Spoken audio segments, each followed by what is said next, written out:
Everyone, are we good, ladies? Lisa, are you good in Payson? Yes, sir. We good on YouTube? We're good to go. Okay. So, welcome to March 28th, Tuesday special meeting, and it is pretty much straight up 10 o'clock. I'll call this to order, and Supervisor Christensen, you want to lead us in the pledge? Sure. I pledge allegiance to the flag of the United States of America and to the republic for which it stands, one nation, under God, indivisible, with liberty and justice for all. Thank you, Steve. Okay, so here's what we're going to do today. We have some pretty good topics here on this list. Me and James will be here till about 11:45, and then after that, whether this meeting's going on or not, we're bailing out of here and headed to the state capitol. So we're going to try and push this right along and get as much or all of it done as we can. Right, James? We're good. So it's a special meeting. We got a few things that we're actually going to take action on, and the rest of it's going to be informational. So we're going to start this off with 2A, regular agenda items, and that is information, discussion, action to adopt resolution number 2303-04, authorizing the renewal of Gila County's membership in the Arizona Local Government Employee Benefit Trust for the period commencing July 1st, 23, and terminating on June 30th, 26, and appointing W. James Minlove, trustee, and Rick Husk, alternate trustee, to serve on the board of directors of the AZLG EBT from July 1st, 23, until the appointment of a duly qualified successor. James? Mr. Chairman, members of the board, this is a requirement that we have every few years to say that we want to participate in the Arizona Local Government Employee Benefit Trust. This is a good trust that has been ongoing for over 20 years.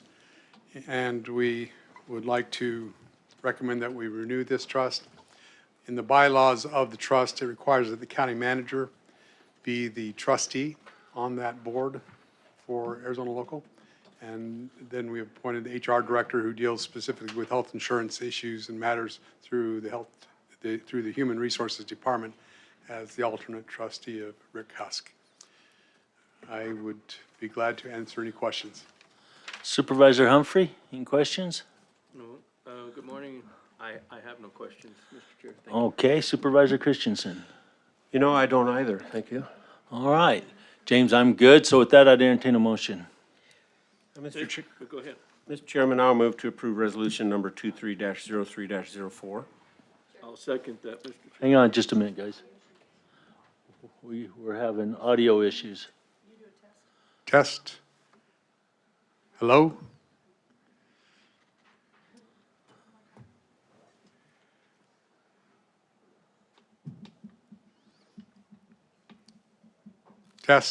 Testing.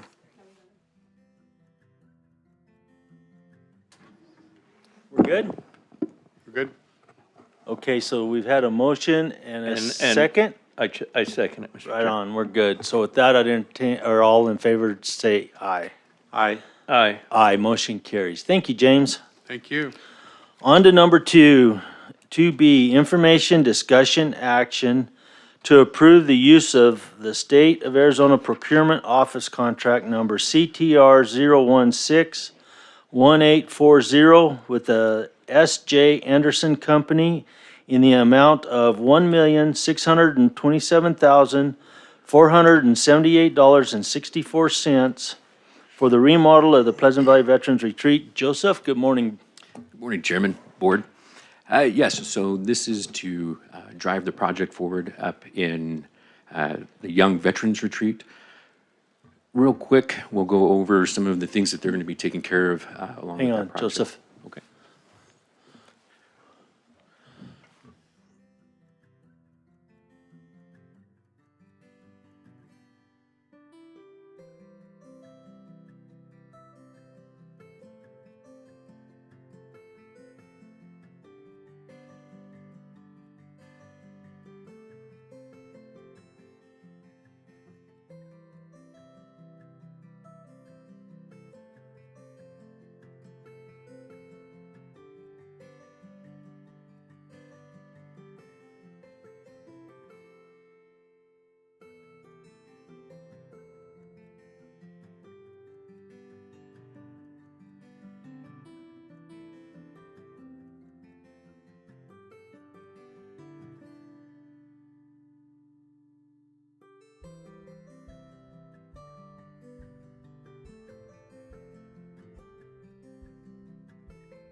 overview of what S.J. Anderson will be completing up at the Young Veterans Retreat. They're going to be hitting the two Ranger houses, Ranger House 1, Ranger House 2. They're also going to be renovating the Barracks A and Barracks Bravo, and also a Ramada install. One of the key highlights with all of these facilities, this is mostly geared towards infrastructure, a lot of electrical upgrades, and reducing liability when it comes to just something as simple as the concrete. With that, they're able to get the team that's going to be up there pretty quick. We're looking at a timeline that's, quite frankly, pretty ambitious, but we're looking at the completion of the project in mid-July. With that, I'd be happy to take any questions and or anything else. Thank you, Joseph. Supervisor Humphrey? Yeah, I do have a few. So this is a bid price? So this is a state contract, so it is not, it didn't go out for bid. This is one of the options that we're reviewing as a tool. We're not looking to use this in every case. One of the challenges we're running into is timelines and a few other things when it comes to our projects. So the recommendation to the administrative team and a few others, we'll kind of go into one of our slides a little later, kind of detailing our thought process. But this is not a bid. This is going through the state contract, but something to take to note for the state contract. Mr. Chairman, Joseph, can I make a clarification? Yeah, go ahead. On a state contract, it did go out to bid. So it has gone to bid and gone through the whole process of getting best price and all that. Once it's on a state contract, which has gone through the bid, then we are able to tag on to that contract that has previously been bid out. So it has been bid, but we are tagging on to the state contract. at They this point. basically did the work for us. Yes. Roger that. Go ahead, Joseph. Yeah. Okay, and appreciate that, because that answers my question. And with that said, so is this like a project that's gonna need some contingencies monies? Or are they in this? Or what happens, are we gonna be hit with overruns? Great question. So with us going through the state contract, we're going through Gordian, and Gordian gives us a median baseline to ensure that we're not getting overcharged and that the contractor is still making the profit that they require. So it goes off of a base median cost. With that being said, there is a low probability for cost overruns on the project. And if there are any small changes or items that need to be addressed, that is typically going to be absorbed within the contingency from the Gordian. Okay, because, yeah, I think it's a great project. This is just an awful lot of money, and a $1.6 million turned into $2 million and two is, you know, that's just questions that I had and kind of where we were at with this. And so, Mr. Chair, I have no further questions. Thank you, Supervisor Humphrey. Supervisor Christensen? Thank you, Chairman. Thank you, Joseph. So I just clarify, is this money ARPA money? That is correct. It'll Okay, be- that's what I was kind of thinking. And so when this project is done, the Mill 6, how much is going to be left up there for us to get up and running, complete, ready, out the door, you know, open the place up after this? So when it comes to the infrastructure in the side of Gila County, I am confident that we will be ready to open from an infrastructure standpoint. Okay. Meaning, yeah. I realize there'll be future development, okay? Probably RV area, this and that. But the barracks will be completely done. The historic homes will be completely done. So that is what is excluded is the two historic homes, and the RV site is part of the project. It is, okay. Yeah. All right, great, so that's really good. Okay, thanks. Mr. Chairman, the two Ranger homes are included in this project. Yeah, the red block homes, Steve, right there. What about that other house that's kind of out in the middle of the meadow? Is that part of it? Those two, yes. Yeah. Yeah, okay. Yeah. So it's almost all-inclusive what we want. Roger that. Perfect. Almost, not quite. Okay, I understand, there's always going to be something down the road, but So- This is gonna lob off a bunch. Absolutely. This is gonna get it to where the doors will come open and it's gonna start functioning to a certain degree. That's what it's gonna do, which is gonna be really cool. The thing of it is, this project from the get-go, we've had the backdoor conversations and looking at the projects, knowing that we're gonna be looking at a $3 million, $4 million project to get it just totally complete and finished, done. And so, but by doing this gives us the ability to really open it up and kind of get a really good start. And so, just so everybody knows, that's why we're going to Phoenix today, is to be present in front of the Appropriations Committee on that $1 million the state's trying to give us, and be a part of that. And then also, so everybody knows, there's an earmark on a bill in Kelly's office for another $1 million for this site. So, who knows if all that money will come through? Nobody does, but if it does, quite honestly, that is gonna probably wrap up this site. That's what it's gonna do, so. Joseph, thank you. Is there more questions, or? Go right ahead. Just one. No, you're good. Like I say, this is a whole lot of money here. Oh, and- yeah. And we're going forward this, and you mentioned backdoor discussions, and I'd like you to clarify. Sure. What you meant Sure. by So- that, because I don't No, want no, to be no. accused, No, believe me. it wasn't with you guys, so it's good. But you guys gotta take in consideration, this is 6 years in the making. That's what this project is today. It's been 6 years since we started this project. And so I don't know how many discussions me and Kathy have had with facilities, with somebody else, with other people looking at contractors and things like that, to come up, and other groups really, including a lot here more recently with you, to give us the ideas of what this site should be for a veterans retreat.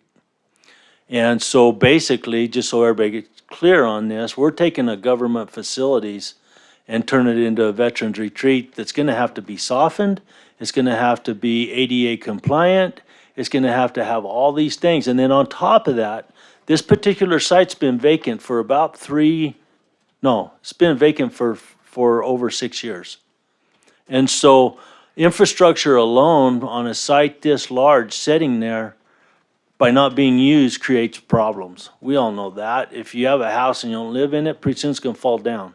And it's no different with this. So that's kind of what I'm talking about, discussions. No, it's never been, No, I mean, it I has. appreciate that. No, no, It's just you it's- never know yeah. where somebody's gonna run with something, so. No, oh, it's I good. We haven't appreciate wrote that. those letters in a while, Tim, it's good. So, go ahead, James.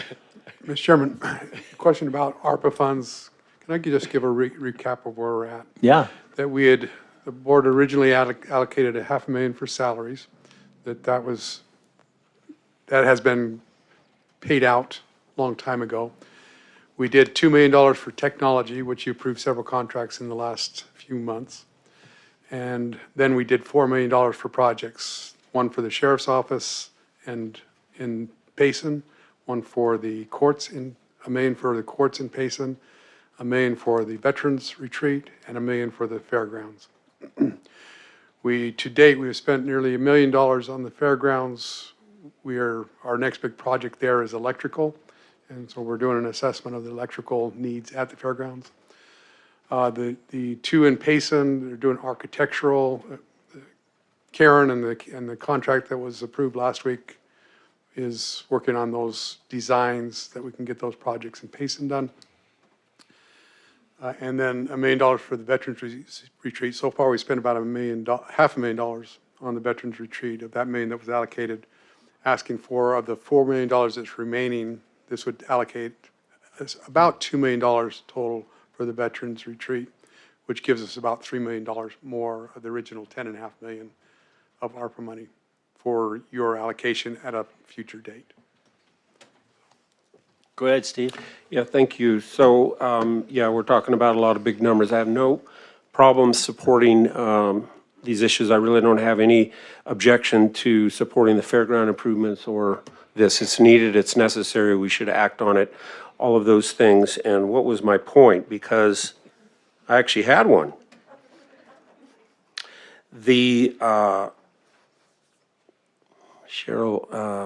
Cheryl's been having trouble with this. I think it's rubbing off. So I was going to say, I have no problem supporting all of this. I know it's going to run into money. And my question is, though, what is the plan on the perpetuity of this project going on and on into the future? How is that going to be funded? Is there an idea how that much is going to cost us or what? So I'll take this one, Joseph. So right now, where we're at right now is, okay, this site's gonna belong to Gila County. We're gonna own the site. Yes. And so, I mean, those How many acres, excuse me? 232 acres with all these buildings, so we're gonna own it. So our stance has been, as you guys know, is that we have a maintenance guy up there, and our maintenance facilities people are helping out on the maintenance and all that. And that is so we can assure that we keep this up to the standard that Gila County wants. On top of that, Kathy and them have created a 501c3 board. I think there's 11 on there, 11 people on this board that will take it and start running it. And as a 501c3, they'll be eligible to collect contributions, donations, all of that.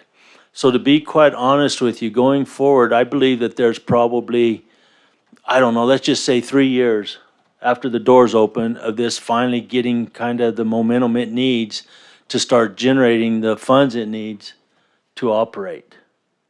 Now, to operate, that could be working with repairs with us as a county, fixing the facilities, whatever it is. We're not really sure at this point what it's gonna be. But my gut tells me from all the attention that is on this project right now, that I believe we will have a good chance of collecting a lot of funds through the 501c3 to help support this site, to where I'm hoping that there'll be a day where the county doesn't have to put in a whole lot to this. There may always be some manpower of some type in there, but overall, it'll be self-supporting. That's my goal. And I don't know, Joseph, do you agree with that, or? Absolutely. So when it comes to the operational side, the 501c will be taking the lead on it. And then to include some of the infrastructure that's going to be built out in the future, our 5-year strategic plan, the 501c will be directly related to that. And the cost of it will be directly related to that 501c. And then as far as the operational maintenance, we just want to make sure that that baseline stays where we're investing in it today into the future. So the maintenance will be the responsibility of our team unless we're given a different direction. Does that make sense? Go ahead. Yeah, I'm good. Mr. You Chair, good? Thank you. Yeah. Yeah, it makes a Steve? lot of sense, and I think that what we're doing is what no one else would do. If it wasn't for us, this site would not be saved. It would be bulldozed under. So I think it's a tremendous thing we're doing, and I think it's almost legacy building, what we're doing. It's gonna last for decades and decades to come. It will. This is a good thing for Gila County, no doubt. Hands down, it's just a wonderful gift for our veterans. And it is actually for the state of Arizona, this is only the second place in the state of Arizona that there's a facility like this available. And what I'm getting from a lot of different people right now is, they had no idea this was going on and they have big interest and this is gonna be great. We still have some challenges to get over, we still have the issue of how many people are gonna beat themselves up over that North Road to get in there to use it, and those kind of challenges. So, but I think it's all gonna work itself out as we go along, and it'll be good. So if there's no other questions, I'll entertain a motion. Mr. Chair, I move to approve the use of the State of Arizona procurement contract number CTR 0161840 with the S.J. Anderson Company in the amount of $1,627,478.64. I will second that. Having a motion and a second, all in favor, do so by saying aye. Aye. Aye. Aye, motion carries. Thank you, Joseph. Now your work begins, huh? Yes, it does. Okay, going on to the next one, information discussion regarding the status updates on capital projects, maintenance operations, and the facilities department's achievements and challenges. Joseph? Chairman, Board, with these two presentations, they're a little lengthy, so I'll do what I can to press through them. With that, I want to be respectful with everyone's time, so it'll be pretty quick, but if at any time you have any questions, please feel free to pause. I'll be happy to take those questions. I'll also take a couple of moments to pause to answer any questions or have comments. All right, so the first presentation is going to be our capital projects update. Currently, we have 6 in progress: the Pleasant Valley Veterans Retreat, Fairgrounds Restroom, Fairgrounds Assessment, and the Michelson Roof Replacement, Payson Superior Court remodel, Payson Sheriff Office remodel. Some of the projects that are in the planning phase and are coming up are the Central Heights Roof HVAC and Courthouse Electrical Switchgear, Globe Courthouse Paving, and Central Heights Paving. Most of these projects, as you can see up here on the slide, most of them are supported through the ARPA funds, and a few others that are going to have to be determined once we get those projects officially spun up and into their planning phases. So the first project, we just kind of went over the Pleasant Valley Veterans Retreat. We're going to be doing a remodel of the entire infrastructure through the state contract. Supervisor Humphrey, I appreciate that question earlier. I think I misunderstood the question as far as it going through the JOC contract and going through that process. With the Pleasant Valley Veterans Retreat, we just hit that. I'd be happy to take any questions if there was, though. Any questions, or are we good on that one? No, I think the questions were answered and you were able to expand on some things that weren't brought up. So I think I'm good with it. Thank you. Steve, you good? I'm good, thanks. Let's roll on. Great. So just to highlight a few of those accomplishments that we've completed over the year. So even though we're going through the JOC for this contract, there's a few things that we've been addressing when it comes to the infrastructure and the maintenance, to include some of the wastewater and also upgrading, replacing some of the degraded flooring. I think we were just over 5,000 square feet for the flooring and also the paint. And there's quite a few other maintenance items that we've been addressing.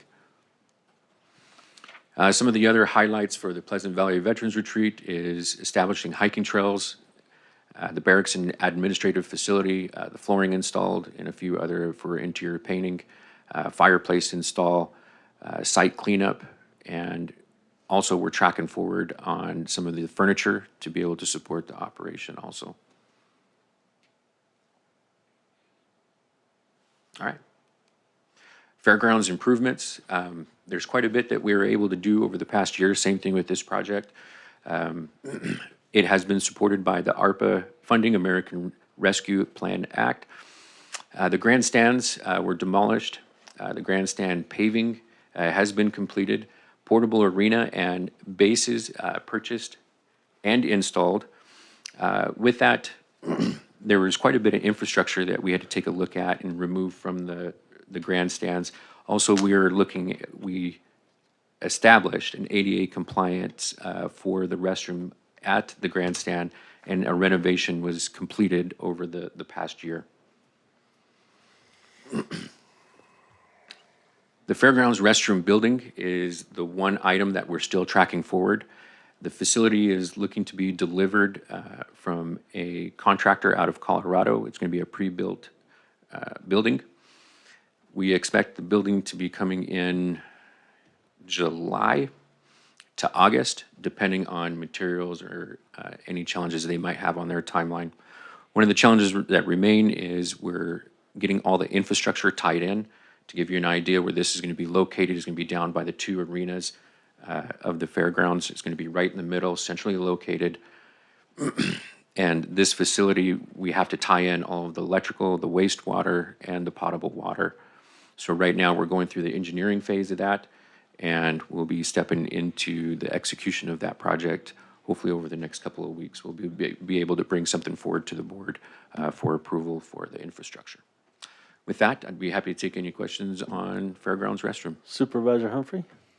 No, I have no questions. It'll be a great deal for the fairgrounds to have another arena and restrooms down there for like high school rodeo finals and things that we were not able to support earlier. So it'll bring a lot more activity to the fairgrounds and the community. So thank you very much. And the only question I have is the picture looks like it's brick. So are they going to be delivering a brick building, or is that false brick, or is that just a picture of something else? So that is what they're looking to deliver. So when they do that prefab, it's, from my understanding, going to be coming in two pieces, and they're going to bring it in and just land it. But we just got to make sure everything's there so they can do just that. Okay, thank you, Joseph. Supervisor Christensen.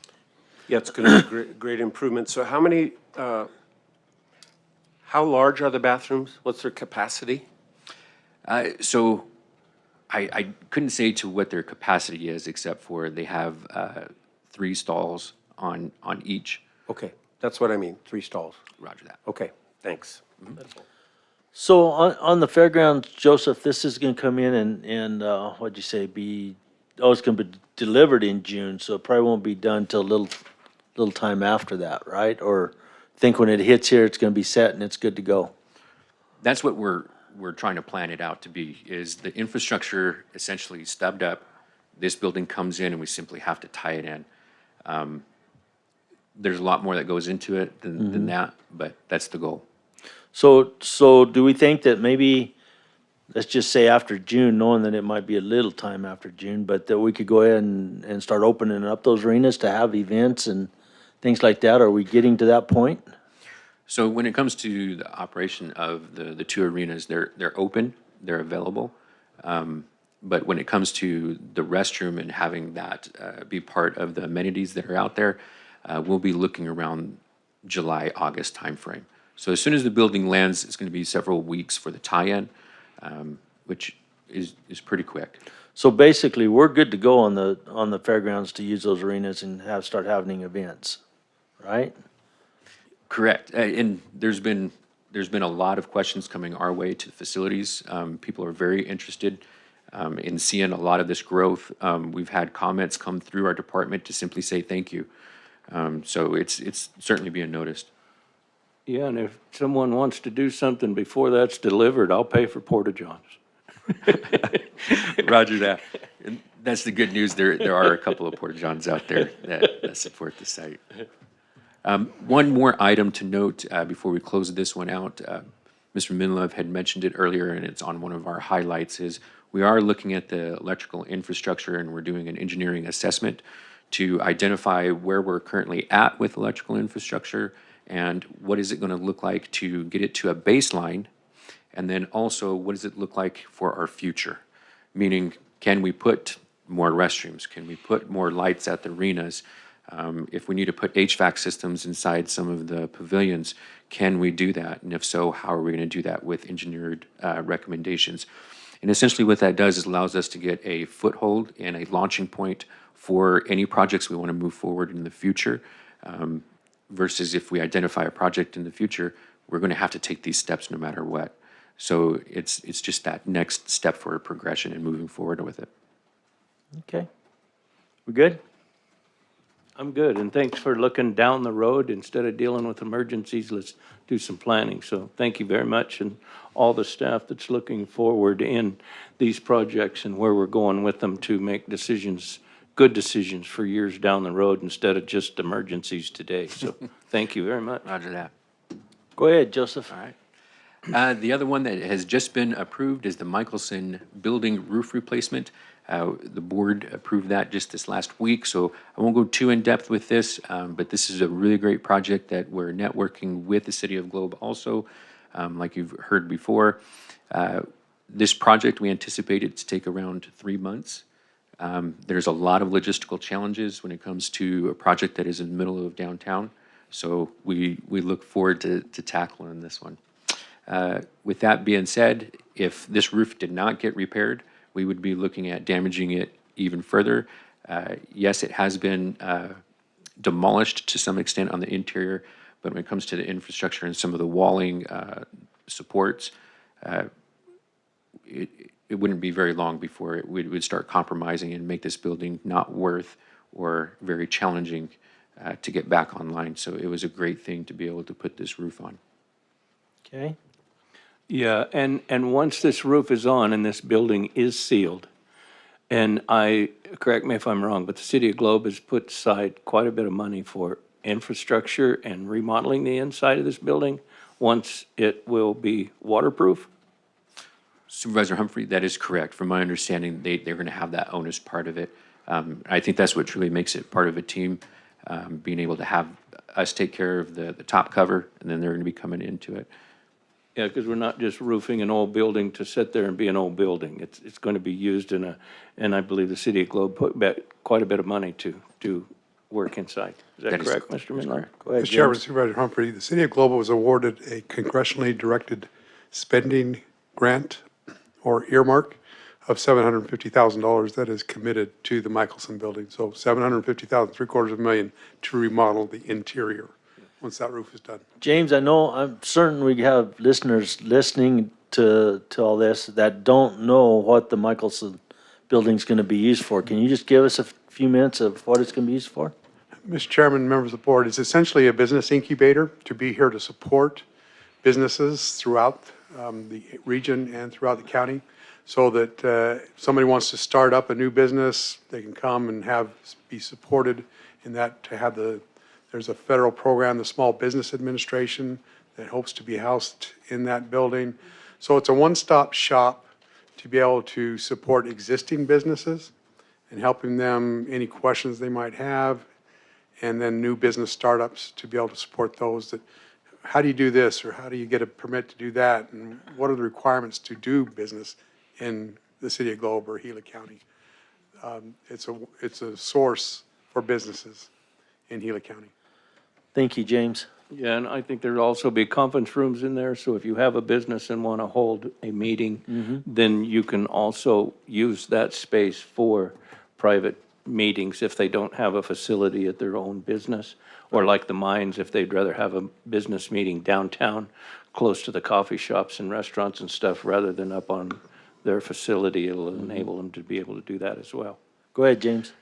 Mr. Chairman, there will be private offices as well. I know that Resolution, they had pulled out of Globe and don't have a presence in Globe. They have expressed interest in locating an office in the Michelson building to have a presence here in Globe, which is a fantastic thing. Sure. So thanks for that, because there's just a lot of times, I know people might get the idea that we're just putting money into a building that isn't gonna be used, but in fact, this one is, and always has been planned to be used, and for a very good cause. Steve, did you have anything you wanted to say? Just a comment that, yeah, it's, once again, we're saving an old building that no one else would do, and Freeport McMoran is committing, I believe it's $150,000 toward the roof. And, you know, I'd like to thank them too. So as we partner with them and the City of Globe, then we can accomplish a lot with this old building. Okay, good. All right, next up is stepping into some of our projects that are in the planning and design phase, and that is the Payson Courts remodel. What we're essentially doing with the remodel is not only trying to solve the issues that we currently have when it comes to the space and the utilization, but we're trying to look as forward as we can with the facility that we have. Meaning we're not just trying to throw up some drywall. We're trying to look at some of the ADA compliance. We're trying to look at the technology. We're looking at some of the mechanical, where it's, how it's designed, where it's placed, with the utilization of the space. So with this location, we're looking at remodeling the bottom, a portion of the bottom floor. With that, we're going to be expanding the front lobby and also the security. Currently, the security is a very, very limited amount of space. And also, we're going to be increasing the size for some of the court's operations. We've been networking with the courts to identify some of their challenges, and I think they're pretty excited for what we have designed. One of the things to highlight here is we're going to have two designs that are going to be coming up before the board, hopefully in the next couple of weeks.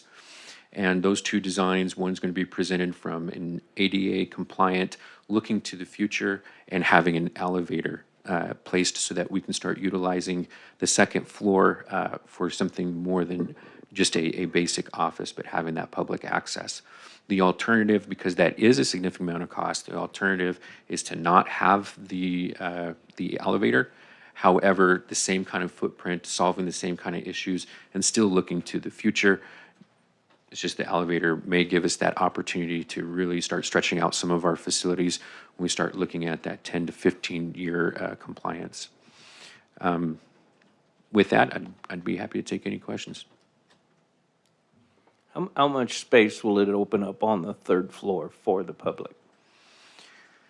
I don't have that answer for you at this point, Supervisor Humphrey. When it comes to the second floor, we're not looking to do any remodeling up there at this moment. So it wouldn't increase the capacity or change how it operates up there.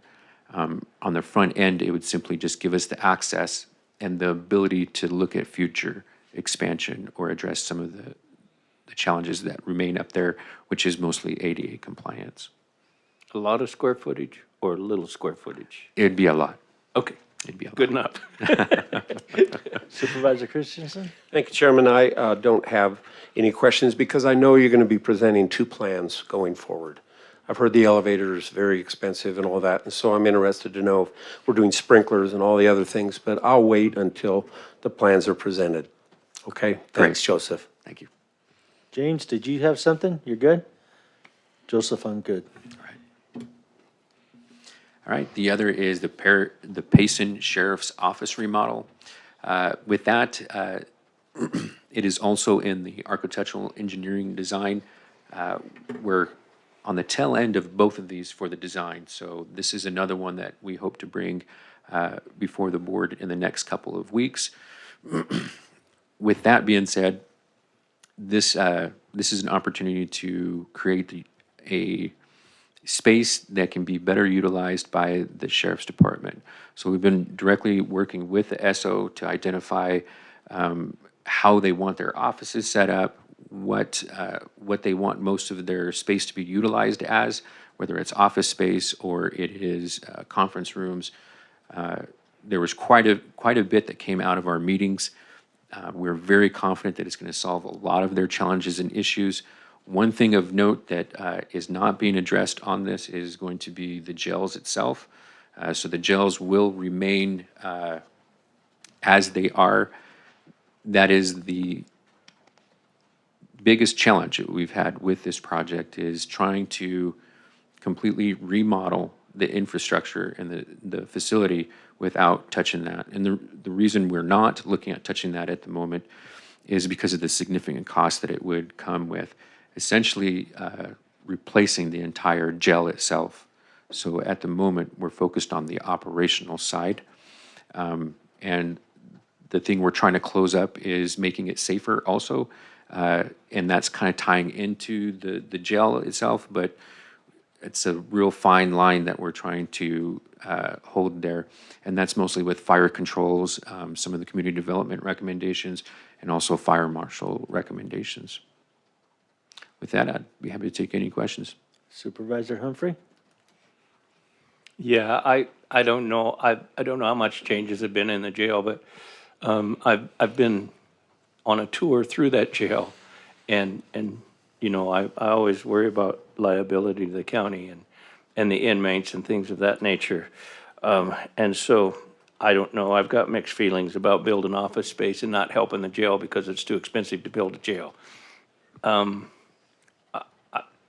But I haven't been, I guess, advised or shown what the engineering would be for the jail, other than it, I was just told right now that it's too expensive, so we're gonna build office space.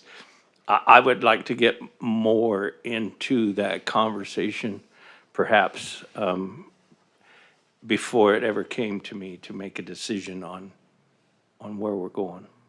Roger that. Supervisor Christensen? Thank you. Thank you, Joseph. Yeah, this is a tough remodel, this place. So, and once again, I'll wait until you have your presentation for, I presume that'll be on a work session. It's not going to be for a final decision. I'm hoping, anyway, because I think there's probably, we just need to look for all the options available when it comes to this particular project, for sure. Roger that. Thanks. James?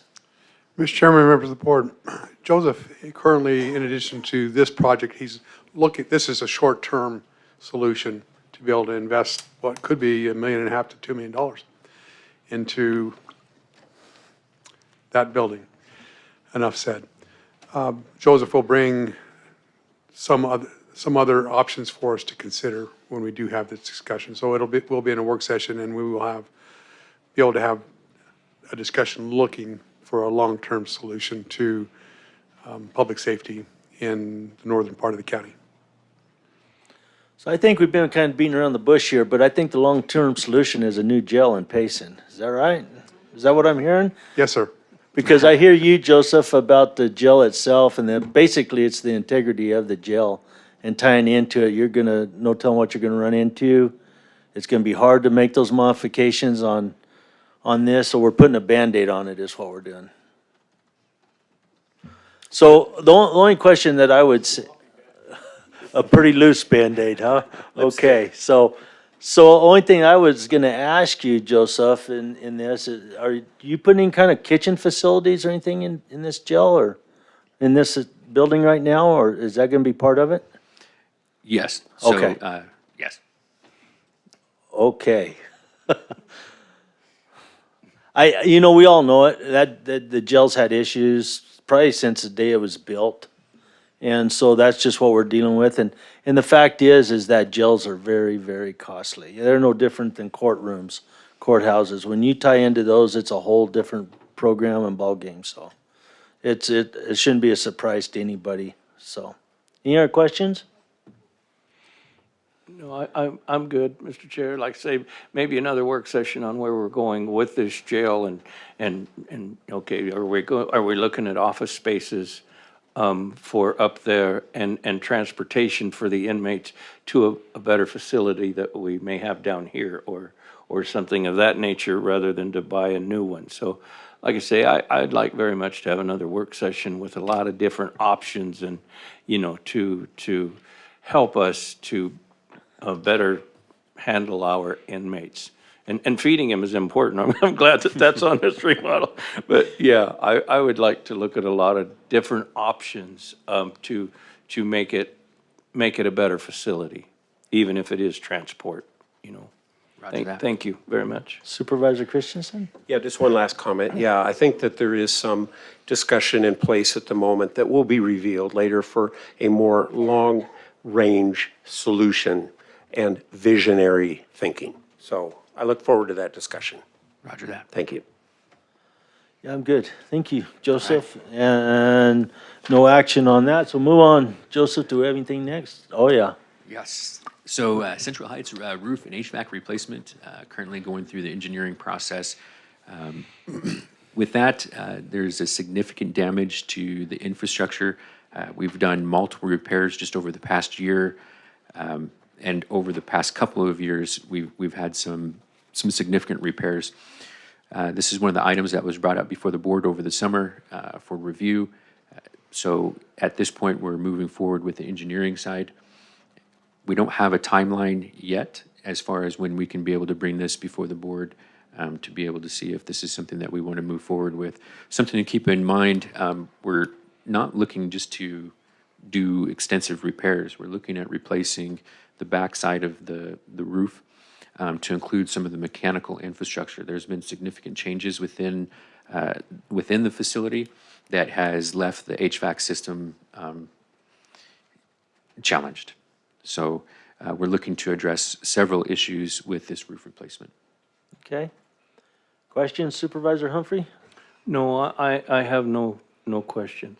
Supervisor Christensen? Yeah, just to, thank you. But, so the deterioration of this roof, in your opinion, would it be because we just haven't committed maintenance to it over time? So now we're in a replacement or a massive repair, that as we go forward after that repair, that this situation won't come up again in just a short period of time because we have budgeted for regular roofing maintenance?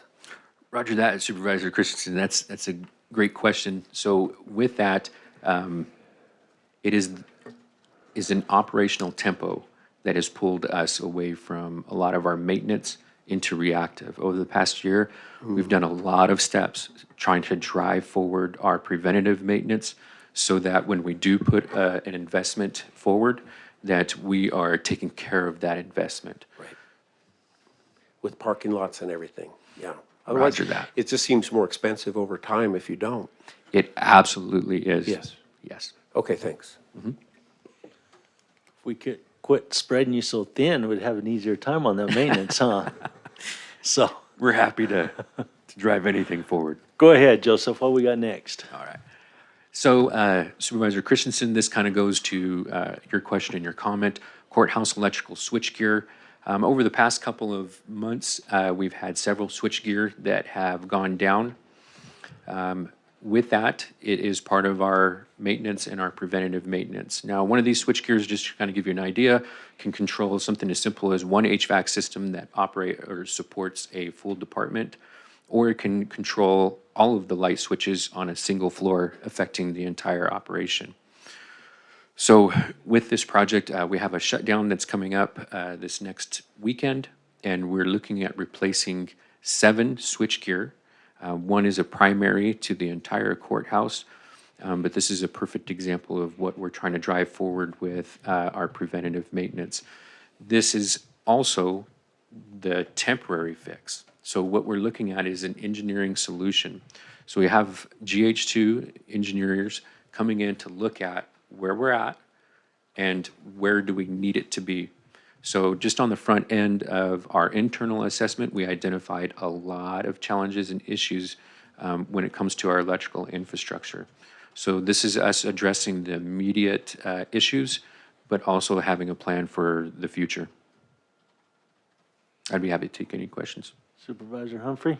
No, because I can only imagine when this building was built, the electrical demands was probably not near as high as it is now with all the laptop charging and phone charging and computers. Everybody's got one. You know, it just seems that we keep adding more draw to an old system. So I can imagine that they didn't foresee what we'd be looking at today when they designed the electrical system for the building. So, yeah, I think it's great that we're upgrading it because our demands are different than when the building was built. Roger that. And Supervisor Humphrey, that's a great point of when it was built, a lot of this infrastructure is well past replacement. We can't find direct replacements. We're trying to get some of, like the ones we're replacing, we're reaching across the country and trying to get people to either rebuild them or find some that are used. So it's an extreme challenge, that is for sure. Supervisor Christensen? No questions, You thanks. good? Thank you, Joseph. Thanks for that. We got another one? We do. So these next ones are pretty straightforward. I know we're pressed for time, so I'll go ahead and scoot through these pretty quick. But these are the Globe courthouse paving. We've had some soft quotes. These projects are in the future, so I'll keep pretty light on them just because we don't have a lot of information on them. We're stacked, as you guys can see, pretty heavy with the active projects. So we're looking at the Globe courthouse paving, Central Heights paving, Globe Jail parking lot paving, Sheriff's Admin parking lot paving. Now, with that being said, a lot of those projects we've identified as a priority from the board. So those are items that we're looking to create a project portfolio and management and working with the admin team to identify priorities and how we're going to start staging some of these out so we can start getting some of the planning and designs early on. With that, that's everything for the project side. I'd be happy to take any general questions. Supervisor Humphrey? One question on the repaving. Do all of these need to be tore up and repaved, or could they be like sealed and chip sealed? I mean, they have some new product with chip sealings that we're doing to roads. I mean, are they good enough for a parking lot to maybe help go forward? Supervisor Humphrey, that's a great question. That's one of the things that we looked at first is which ones can be chip sealed, which ones can be repaired. all of those have been identified as being replaced because they have been repaired and they have been chip sealed. So some of it was maintenance. But there has been an extensive amount of time where none of that has been done. So now we're in a place where it would be cost effective to do a replacement on these locations. But the goal there again is to pace these out so that we can be fiscally responsible with them. And cost effective is great if you got the money to pay for it. Roger that. Okay, Joseph, thank you very much, and staff and everybody also, thanks for the work sessions. It's great to be able to bring some of these projects up and talk about them and know what's going on with things. So thank everybody for these work sessions. I've been pounding my fist, more meetings, more meetings, more meetings. So thank you very much, appreciate it. Supervisor Christensen. No questions. I would concur with Supervisor Humphrey that I really appreciate the fact that we can have some more work sessions, that we can really talk about what's coming up and there's no surprises as all that happens. So thanks. Absolutely. Joseph, thanks to you and your team.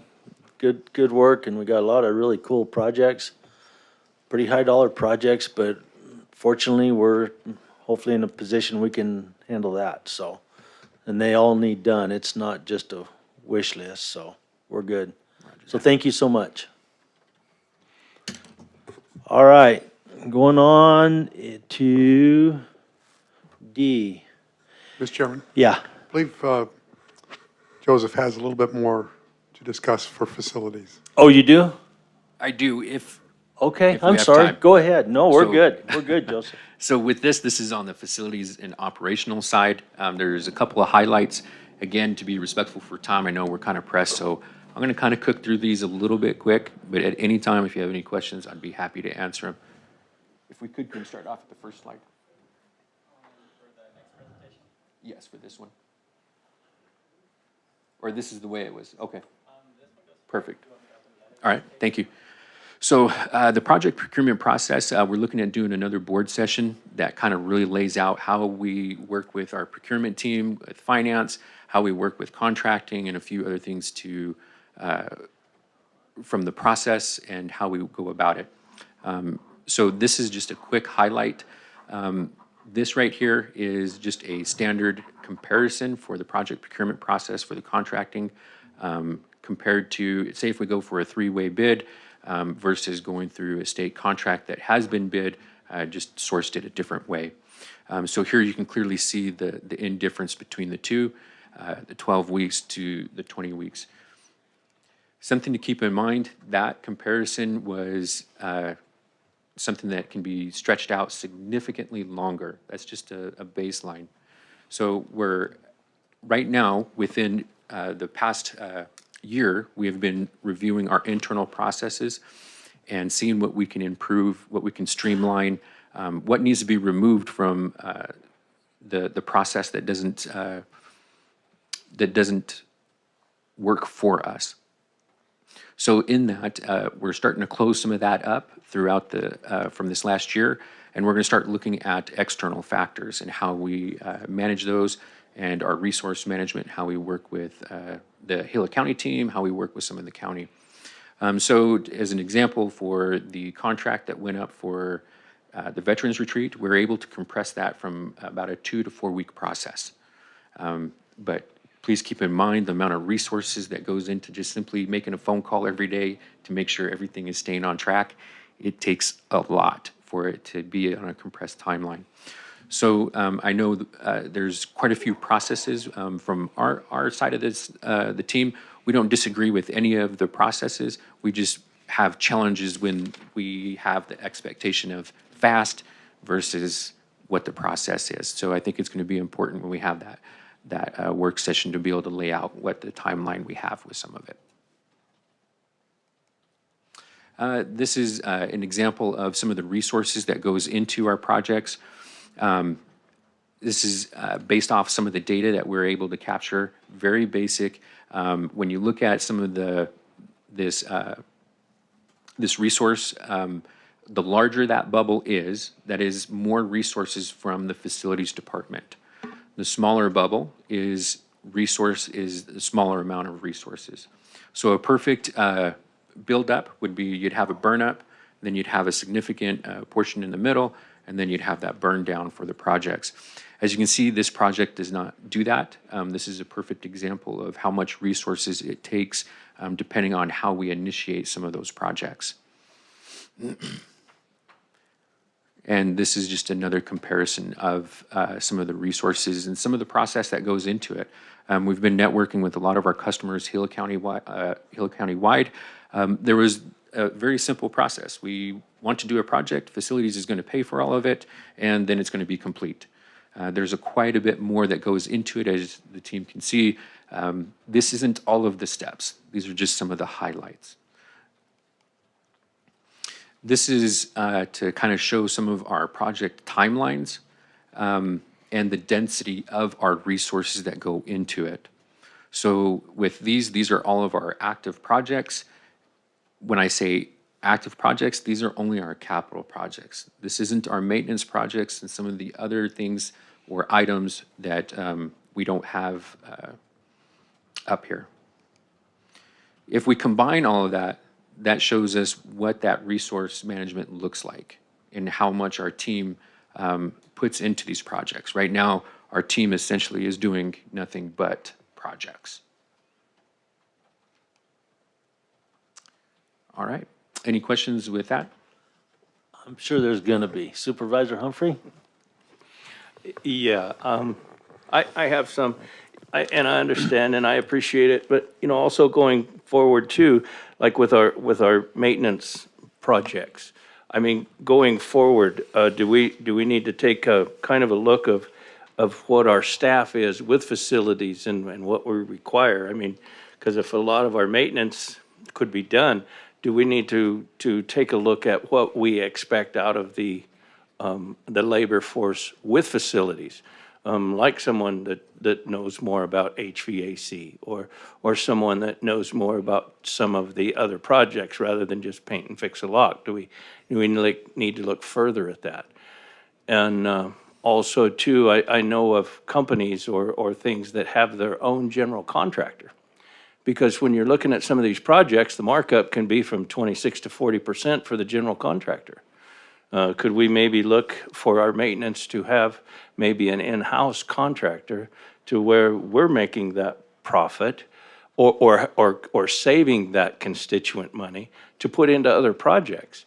And then if maybe we had our own staff or own contractor, then we could sub out the work and be more particular of what goes on with some of that. You know, looking at some of the under 50s projects, we spend a heck of a lot of money in some of the plumbing and things going forward. Well, if we could handle some of that in-house or contract our own, we would save that contractor profit money to help with our projects, with everything getting more expensive. So, you know, this is a work session. We're able to talk about things and say how we feel. And so, you know, that's something that I'm wondering about going forward because, you know, like chip sealing, the money that we save in doing our own chip sealing, it has been amazing. And the jobs that we're able to do for that same amount of money.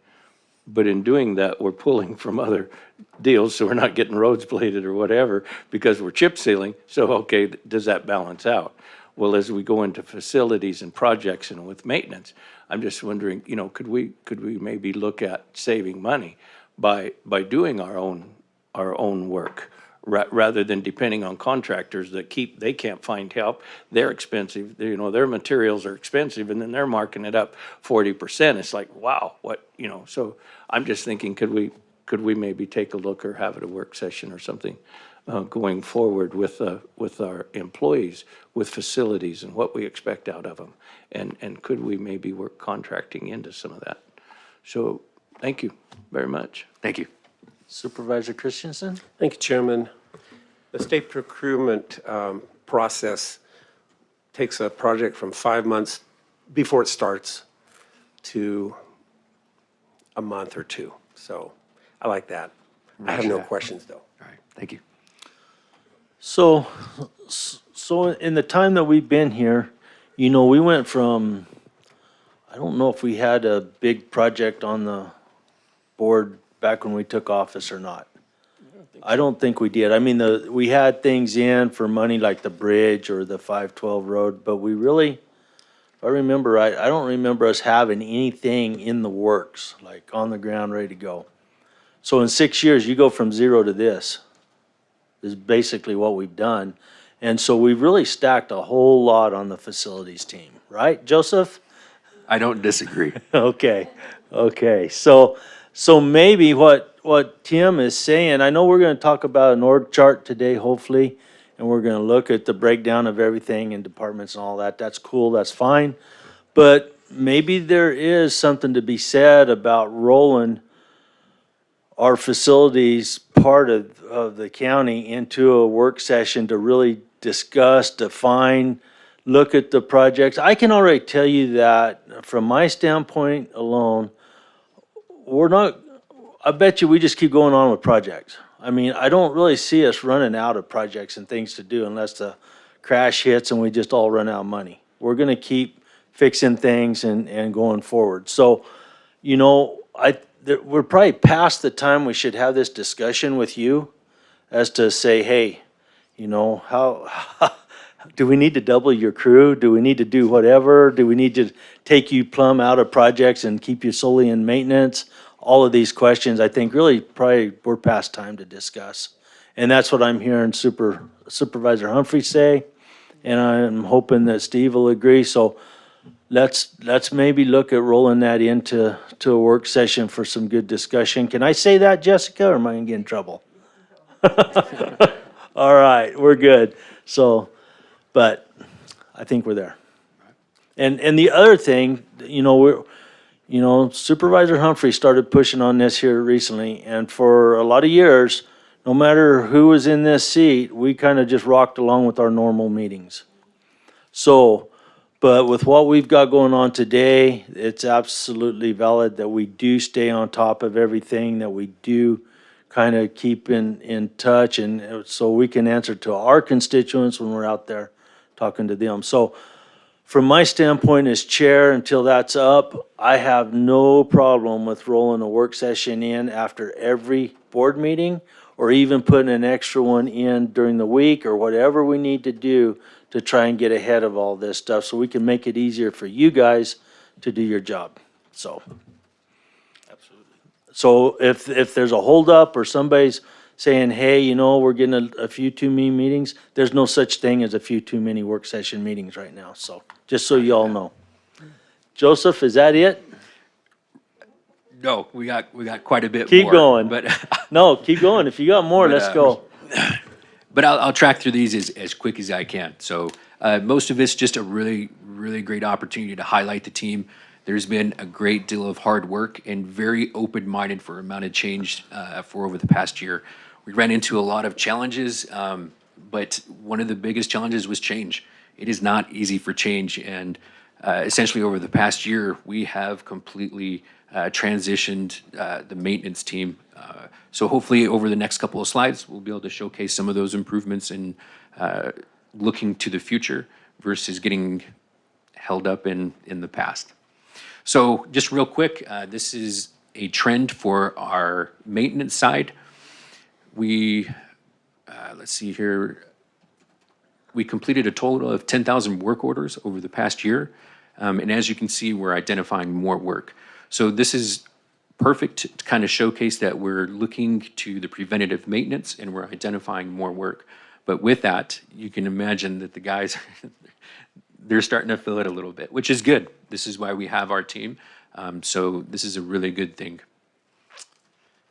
Facilities, as far as some of the things that we've highlighted over the past year was the process improvement, new platforms, digitization, support for projects and maintenance projects.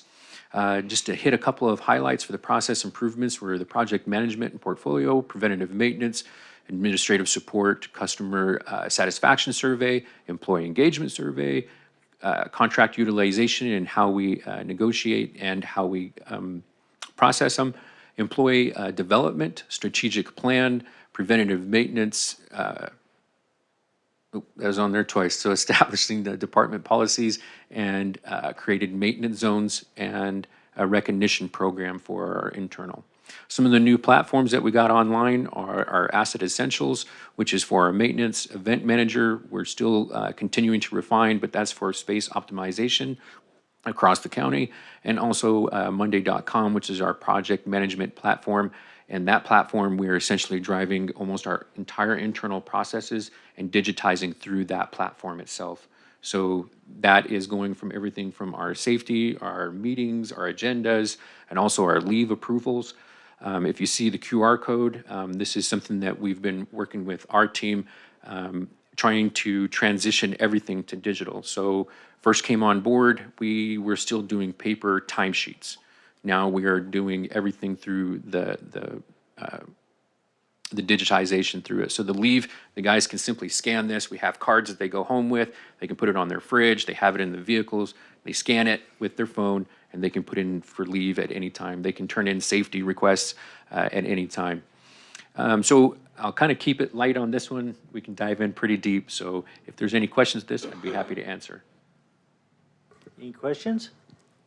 I'm good, thank you. All right. Steve? I'm good, thank you. It's good to see this, Joseph, so yeah. Yeah, that's a good deal. All right, so this is just to give us an idea of some of those process improvements. We're not only talking about it, but we're creating documents and processes that streamline the information. So one of the biggest challenges with change is trying to understand it and to implement it. With this allows us to do both. And as we try and go back to our old ways, it gives us a very solid anchor point for us to go back to with not just our team, but how we support our team. So this is just a basic identifying how we choose a maintenance project and how we choose a capital project and some of the things that go along with it. Here, just a couple of highlights. This is all of our maintenance projects. We're averaging about 8 projects per month when it comes to our maintenance side. Some of these are requests that come in from simple as we would like a door to get relocated for whatever reason, all the way up into our maintenance when it comes to the electrical infrastructure and some of the HVAC. So with this, the tempo is extreme. Reaching out to other counties and seeing their tempo, we're up there with very large counties. So it's very awesome to be able to see that the team can work through this kind of chaos while we're trying to transition the chaos into organization. So with that, Supervisor Humphrey, you got anything to say? Because I got something to say about this. I just ahead. have one question. Okay, you just said how we stand with other counties. How do we stand with hospitals? I mean, they gotta have a lot of maintenance, a lot of things going on, and they're dealing with sick people, not people that walk in and out of their office every day. So how does our maintenance stand with other companies, not just other counties? Because I'd like to know, because some other counties, it's like, well, yeah, well, we're number 1. Well, that makes you number 5 if you're playing in the AAA sort. So anyway, just a comment, question. That's okay. Roger And that. I'm not throwing rocks, man. It's just an open meeting where we can discuss things. So where do we stand with other companies? Roger that. And that's a great question, Supervisor Humphrey. And that's something that we do compare. So I think it's important for us to draw a comparison to our peers, while at the same time looking at some of the locations that I've been at, some of the locations my other staff have been at, and drawing those comparisons from the privatization side. And to be honest, this is where a lot of this is coming from, is a privatization side. Discussing this with some of the peers across the other counties, silence. They're not doing the things that we're doing for some of the preventative maintenance or to the extent of the projects that we're doing. So good news is we're taking that into account. Thank you very much. I'm sorry I had to pry that out of you. No, that's good. That's good. Supervisor Christensen, I'm good, thanks. how many people you have in your department that's on the ground doing work? So we have 22, and then we have 5 on the admin staff, and the rest are 6 on the admin staff, and then the rest are technicians. So like you said earlier, you had over 10,000 work orders last year? You know, Divide it. and I'm sure at any given time, you could have 1 or 2 or 3 of those people off for sickness or whatever. Absolutely. And so Yeah, you look at what we're pushing these folks to do is a lot. I'm just gonna say it, it's a lot.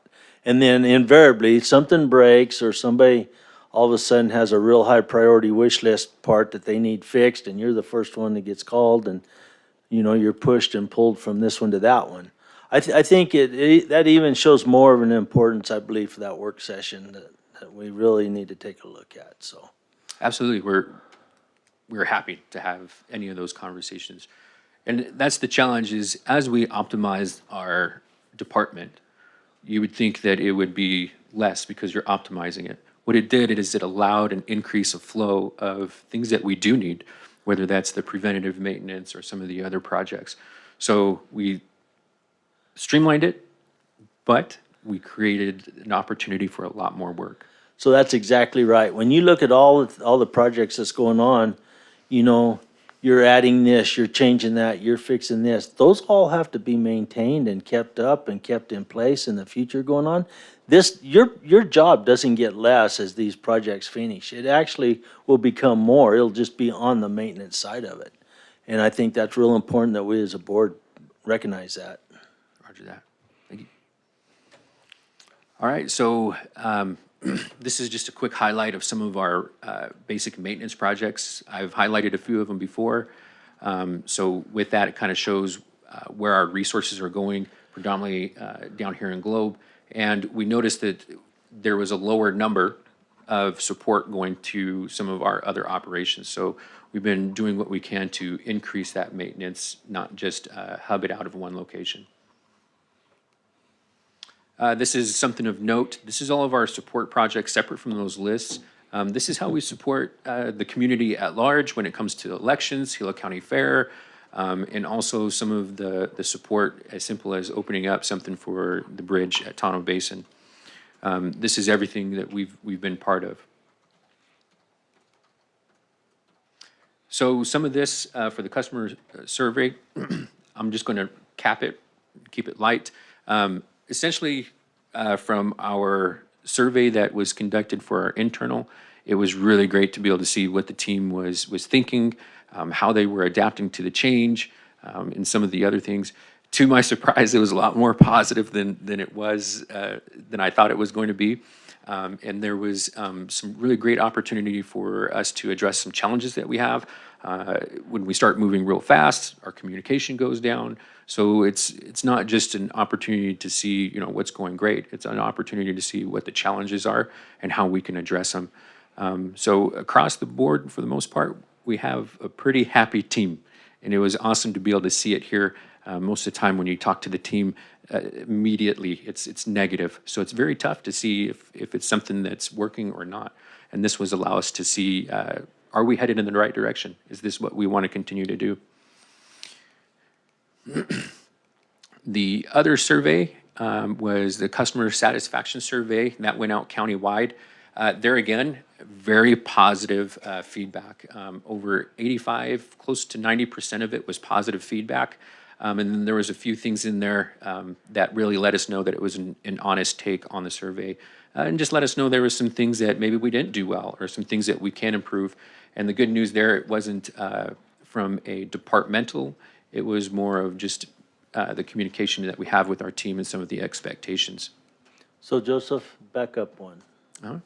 please. So the dissatisfied comments about the lack of trained staff in HVAC. Those comments ought to be focused to us as a board. We've talked about training now for over a year to put into our people, no matter if you're HVAC or if you're a shop mechanic, you're whatever. I think that right there just jogged my memory that, we've kind of kicked the dirt long enough. And we really need to start putting training into our folks and getting them what they need to do a good job out there on the ground. And if they get trained up and they go somewhere else for better money, that's good. I'm glad we were able to train somebody that can be used elsewhere too. I don't have any problem with that. My biggest issue is that the county for a long time has just sat here stagnant and hasn't trained many people at all. And so I see that, and especially in your department right now, as far as things like HVAC and whatnot, we need to do that. And when we look at that, one thing we're gonna have to recognize, you have those training sessions coming up, so out of so many folks, you might lose 4 or 5 of them to training for a week. So these are all things we have to recognize and be prepared to expect. But, so please, as we go forward, keep pounding on us to address this, because that is something that needs to happen, and we need to go on. I know we have the community college, we can bring in whoever we need to train, or we can send these folks to someplace to train. You guys have anything you want to say about that? No, I mean, that's where I was going earlier when I said, you know, what do we need to expect something different out of staff? Do we need to restructure the staff from facilities? You know, I mean, because we're changing, we're getting a lot more projects, we're doing a lot more than I feel has been done in the past. And so, you know, if you need something, we need to know, because how can we help you help us? You know, and so bring it to us. And if we do need to change, you know, what we're expecting out of staff, or change staff, or double staff, or, you know, what we need. So thank you for self-checking to understand where you need help and where we can help you help us. So, no, Mr. Chair, I'm good. No, I just look at that, and it's like, you guys should not be hammered on something that's lack of training. It's us that should be hammered on. And so just please keep that in mind. James? Mr. Chairman, I do want to point out that Joseph has been working towards that, the training, and he's been setting some of his staff to get training on HVAC and other things that we identified. So Joseph has taken that on himself to. Good. Thinking your thoughts, same that you are, of getting the training for staff. So Joseph is working to address that. We need to do that more fully, as you're commenting, to do that more fully countywide. Yeah, so keep it in mind, Joseph, whatever you need.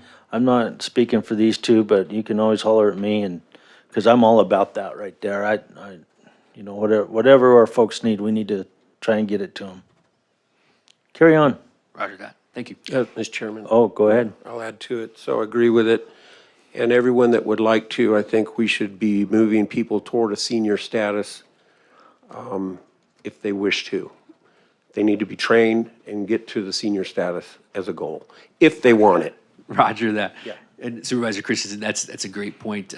That was one of the big complaints or challenges that we had from an internal standpoint. We're looking at the steps and the assessments and trying to start driving that.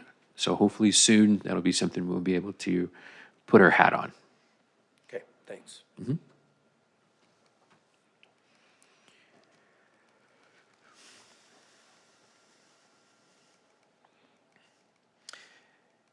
And again, Chairman, Board of Supervisors, most of this is going over that survey.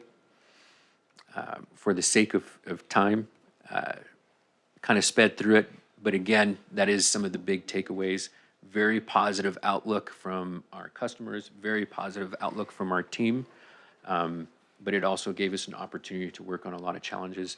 And in the future, we have more challenges that are going to continue as we promote change. And that's the thing about change, is it's never ending. And I think the team is, for the most part, pretty good with that. Any questions or any comments? Supervisor Humphrey? No, but thank you for making us part of that team. We appreciate it, because we need to help. Thank you. Supervisor Christensen? Thank you, Joseph. I have no questions. Yeah. Thanks for the presentation. Very long one. Took a lot of work for you to do that. I thank you. That's the team. Thank you. You did all that in your extra free time, right? Roger that. Thank goodness for the ladies, so. Yes. the Hey, team. maybe get with Michael. I think Michael's the one scheduling work sessions, and let's try and get you guys up sooner than later with what we have going on. There's no reason to drag that one out, so, Roger that. yeah. Okay? All right. Thank you, Joseph. Thank you, Chairman. Appreciate all you guys. Thank you. All right, so we'll go on to D, information discussion of a possible increase of funding to the Country, or Rim County Chamber of Commerce. Did you do that, Mia? Not Maya, but Rim Country Regional Chamber. Yeah. I do it too, so. there you go. Okay, if the board determines that it is for the benefit of the public and Supervisor Christensen, I think you're supposed to start with this. Yeah, I've invited them, and so it's important that the county is economically viable for many reasons. A healthy economy is vital. We have a very healthy economy in some of our areas, and so I just wanted to invite the Rim Country, that's actually a typo, so. Yeah, the I Rim didn't read it Country Chamber of Commerce here today to do a presentation of what they are actively doing and possibly discuss whether or not we can increase the funding that we have for them. So I wanted to introduce Mr. Andy Strader, who's the president of the Chamber Board right here, and Miranda is also a part of the chamber there. And then we also have with us is just tag-along kind of guest supportive is, of course, we know Cameron and Chaz Davis with the Discover Gila County. And so these two entities kind of work in tandem. And then, of course, we have the executive director, Maya Cressman. So take it away, Maya. You guys go ahead and conduct this presentation as you wish. All right, thank you, Mr. Chairman and members of the board. My name is Maya Crespin, the Executive Director for the Rim Country Regional Chamber of Commerce. And we come to you today to just kind of tell you a little bit about what we're doing. Steve stole my thunder a little bit. I was going to introduce everybody, but I'm very honored to have them with us today because not only I've worked with Cameron in the past with Town of Payson Parks and Recreation, but in our new roles of him being with Razors Den Media and me with the Chamber, now I am on the Discover Gila County Board. So it's very important that we have that kind of tie-in together. So who we are, Gila County and the Rim Country are known as the Heart of Arizona. The mission of the Rim Country Chamber of Commerce is to keep that heart beating. We serve as a catalyst for economic growth and do our part to strengthen and uphold local businesses. The Rim Country Chamber of Commerce has been providing leadership, marketing, and resources for our small business owners. Our sole purpose is to help Rim Country continue to thrive, and we connect individuals in our community by providing a variety of networking opportunities from the monthly luncheons, mixers, ribbon cuttings, and a variety of other events that we'll go into momentarily. So as it pertains to everything that we do, just to kind of let you know of the support team that we only have 2 part-time employees, and that is Miranda and I. We both work about 20 to 30 hours a week, but we do have an amazing board of directors who are extremely involved. There are 11 of them, Andy of which is one, and we have 16 ambassadors who are volunteers with our organization, and they're phenomenal, always helping us with our events. Just to kind of go into some of the sources of revenue that we had in 2022, just a little bit of background for Chambers. For the most part, Chambers, it's kind of a 50-50 split on where we get our sources of revenue. A lot of times it's membership is just a little bit above that, and then non-dues being the events, luncheons, grants. I wanted to point out specifically for the grants, though, the town of Payson, and I'll go into this a little bit on the next slide, but the town of Payson used to fund the Chamber of Commerce for $36,000 every year for about 10 years. But they decided a while back to kind of take that, and so they're running the visitor center now. But the grants-wise, we get about 17%, and then the luncheons, our revenue is about 9.75%, and events about 13%, and other that actually 7.37%, that 10,965, 10,000 of that is the actual annual contribution from Gila County. Unfortunately, in 2022, we actually had a negative net income of about $4,500. Andy, would you like to add anything? Sure.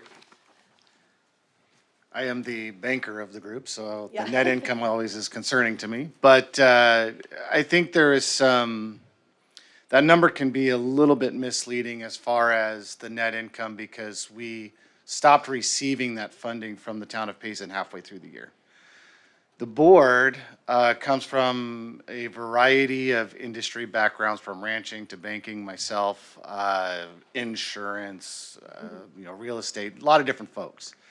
But we do have one major focus as a group is to continue to keep this chamber viable because it does play a very important role in our community and in supporting our small businesses and creating jobs, et cetera. We have made a focus then that our events that we do going forward are in the black. We can't lose money on events. We have to be able to pay Maya and Miranda. They do an amazing job for us. So we've really taken a hard look at that and really put a focus around how we do the events, how we fund the events, and make sure that we're making money on them, quite frankly. Because as you can see, it's almost 50% of our revenue. Exactly. And so we've come to a decision that we would like to try to, Maya's going to get in, I'm stealing thunder again from you. Okay, you steal it. We're looking at one major event to fund us for the year, is kind of where we've come to a conclusion. Most chambers do that, where they have one major event that funds them for the year. What that allows us to do as a chamber then is to support these small businesses even more by allowing networking and marketing and other opportunities for them with a lot less cost to them to do that because we've already been funded through grants and through one major event. And so that's my piece on the net income. I think we're doing a good job around that. We're going to see that turn around, but it's hard work, and it's something that we're really going to have to keep our eye on the ball on. No, You want absolutely. to keep going on that? And so as it pertains to the expenses, we'll go over that just briefly. Some of the events, our expenses are about 18%. Office, that's just mostly office supplies. Payroll, about 57%. The reason why that's also really high is because when we were maintaining the visitor center for those 6 months, we were paying the visitor center employees, there was 2 part-time employees from January through June. And other, as you can see, is just 13%. As I mentioned earlier, the Rim Country Chamber and the town of Payson, we had a relationship for many years. But the town of Payson had kind of deeded us, I guess you could say, taking care of the visitor center. And they had given the chamber about $36,000 annually to maintain it, take care of all the utilities and printing costs and pretty much everything that goes along with it. I had left for a little bit because I had my son and COVID hit and it was just a mess. So, as we all know. Anyway, I left for a little bit, and when Brenda was there, she went to the town and, realized obviously that it takes more than the $36,000 to run the visitor center.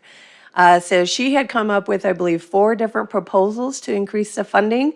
And when she presented that to the town council and town staff, they ultimately decided to take over the visitor center. And then they took over operations July 1st of 2023. Any questions so far?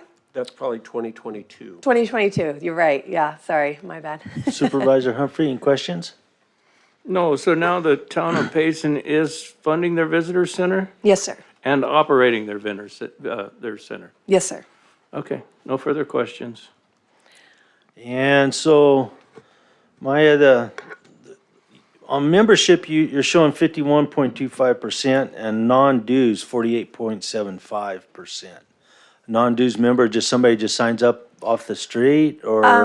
Thank you, Mr. Chairman. The non-dues revenue is more so the events and anything that's not related to actual membership.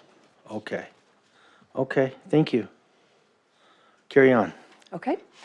Just to kind of go over some of the events that we do throughout the year. Every single month, we have a luncheon. It's the 3rd Tuesday at the Mademoiselle Hotel and Casino. And very well attended, great networking activity. The ribbon cuttings, the mixers, all those dates do vary along with open houses depending on what the business is seeking. We did a bowling league, which was a lot of fun, just mostly networking and having fun together. The Goal for Gold late night bingo was a huge success. It sold out in a couple of days, honestly. And then we are currently doing a beef raffle. This is a way for us to raise funds for the chamber. We've teamed up with Lyman Ranches, and we're selling tickets for $100 each, and that's going to include half of a beef, 200 pounds of beef with and also a chest freezer. So it's about $3,000 value just for a $100 ticket. We have our home show and the Moonshot Pitch event, which will be on May 20th of this year. We've also teamed up with the Friends of the Tonto Natural Bridge to do the Brunch at the Bridge on April 30th and the Taste at the Bridge on September 16th. We've also teamed up with the Payson Farmers Market and Bruzy Vineyard. James couldn't be here today. He got a flat on the way, so he was really bummed. But we are teaming up with Bruzy Vineyard to do wine tastings at the Farmers Market, May 27th, July 2nd, and September 2nd. And then we're also started a new thing last year with the young entrepreneurs. So what we're doing is we're inviting any young entrepreneur that wants to come. They have to make, create, or bake those products. And then we basically have the booth for them, and they can sell them, and they get to keep all the revenue. But in that, we're also kind of coaching them throughout, making sure that they make eye contact with people, counting the money. I mean, all those kind of essential things when you running your own business, which it was very successful last year. We ran out of room. We had 2 booth space, and we were kind of shuffling the kids in there. So it was a lot of fun. Our first annual golf tournament, we're going to start doing that this year. That'll be July 22nd. And the pumpkin patch is not a revenue generator for us. It's more of a community activity in which we invite everyone in the community to bring their kids, and we give them a free pumpkin. Last year, Walmart donated those pumpkins to us, so that was wonderful. And the Christmas market is just also an opportunity for our small businesses to be able to get out in front of the community. And the Payson High School was nice enough to donate the gym to us. One of the initiatives I think Supervisor Humphrey and Chairman Klein would remember is the Meet in Rim Country. In 2018, I came before the Board of Supervisors asking for the normal money that you guys give us every year, but specifically for this project. The Meet in Rim Country project was established because we wanted a resource or one point of contact for people who are wanting to come up to the Rim Country area to have a business meeting, church retreat, or anything like that. So what we would do is we would basically detail the exact availability, I guess, at the like Matazza Hotel and Casino, any of the local businesses have for hosting any kind of meetings. Sorry, I'm for some reason nervous. I do this all the time in front of hundreds of people, but so the primary focus for the Meet in Rim Country is to really advertise towards corporations, small businesses, churches, youth groups, or anyone wanting to come up to the Rim Country area. You guys had approved the $10,000 grant. We used the we used the funds for the website creation, which actually Razor Thin Media put together for us, and that also went to staff wages and the Diamond membership that Gila County holds. So we're darn near ready to go and get that launched, but it's unfortunately going to take a little bit more funds. But Razor Thin Media has been working closely with us, and Cameron and Chaz have designed a beautiful website that's easily navigatable for anybody. But what our hope is with Meet in Rim Country is that we would have a staff person part-time dedicated to that so that they could answer inquiries that people may have, and really kind of also get out information such as this. We got this one from Sedona. It's a great example of some of the content that we would like to also put in our folders. It has maps and all kinds of information of what the area has to offer. And obviously we know Sedona has a lot to offer because they advertise like crazy. But I think Rim Country also in Gila County has that as well. So if you'd like to take a look at this, you're more than welcome. So any questions on Meet in Rim Country? Supervisor Humphrey? I'll take second or third on this one. Okay. Supervisor Christensen? Not right now, thanks. You're good? So Meet in the Country, I see a lot of similarities between that and Discover Gila County. Yeah, so this is going to be just focused on the Rim Country area. So we were very specific with that, but I think we definitely work together in promoting each other and what everybody has to offer. But that's a very good point. So like in your deal here, you had in there, I think, 100-mile radius is kind of what you look at covering from Chamber of That's actually going to Commerce? be for the Recreate and Rim Country. We'll get to that in just a sec. So meet in the Rim Country, would that be for, say, the whole 100-mile radius? Well, Meet and Rim Country the advertising would be for that, but that 100-mile radius is more so for the Recreate and Rim Country. So that's another project that we have that we're going to talk to you about in just a second.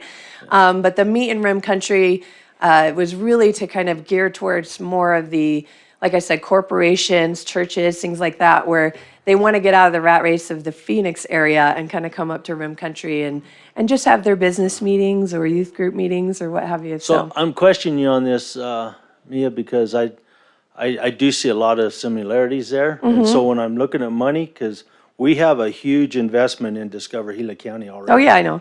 Yeah. I'm aware. You're on it. So I kind of want to see how these two work with each other Sure. or their differences in different areas, how that just is going to come about. That's why I'm asking. Yeah, no, I think that's a very good question. Thank you, Chairman Klein. So I'm more than happy to work with Cameron and Chaz in trying to kind of mesh those together. And maybe that's a page that we could just have on Discover Gila County. I don't know. Absolutely, Cameron, come Yeah, on Cameron up. up. I've been waiting for that. One of the points of clarification here is that, as Maya said, this is an opportunity. Meet in Rim Country is all about the corporate folks wanting to come to that area and hold their meetings. Discover Gila County is more focused on the tourist wanting to come to all of Gila County. So where I see this plugging in could be somewhere on Discover Gila County. If you've come here and you loved what you did, you went camping, you went fishing, and you fell in love, and now you want to bring your whole corporate office up here to have a retreat, click here and it can take you to plug into that, where they can actually book the casino's room to hold their building, or go to one of the hotels or something like that to actually, that then plugs into all the resources that particular meeting place has. That's what Meet in Rim Country is really all about, I think. Does that make sense? How the two would correlate? Yes with and each no. other? Okay. How's that for a good, honest answer? Maybe we need to keep working on it. But Supervisor Humphrey, do you have questions for Cameron or any thoughts on this? Or am I the one out here on this small limb? Well, I'm trying to wait till the end of the presentation, because if I start now, then we're not gonna get to the end of the presentation and you're gonna leave in 5 minutes. And we still have another one to go, so I'm. Thank you, Cameron. Yeah, I have a lot, but go ahead with your presentation, because Supervisor Klein may not be here for the end of it. Oh, I'm going to make it to the end of this one. Yeah, no, So- and this is the most exciting one, project that I wanted to talk to you guys about. So this idea of the Recreate and Rim Country is something that's really floated around the Rim Country area, and people have been wanting to do an event like this, but just didn't pull the trigger. For whatever reason, just didn't pull the trigger. I'm not that kind of person. If you get an idea and I think it's amazing, then I'm going to go for it. I'm going to go all in and do everything I can to make it happen. So this Recreate and Rim Country, I'm really just calling it R&R. You can call it rest and relaxation. You can call it kind of whatever you want. But it's an expo or a festival, and it's a regional 2-day event, completely focused on everything that we do in Rim Country and recreation, and in Gila County for that matter. Hiking, biking, camping, everything that you can imagine. Being a mom now, I've realized how important it is to have family-focused events and have activities for all ages. So what we have been kind of throwing around ideas, this event, mind you, is not going to happen until May of 2024. So we have plenty of time to plan for it and plenty of time to, build the hype for it.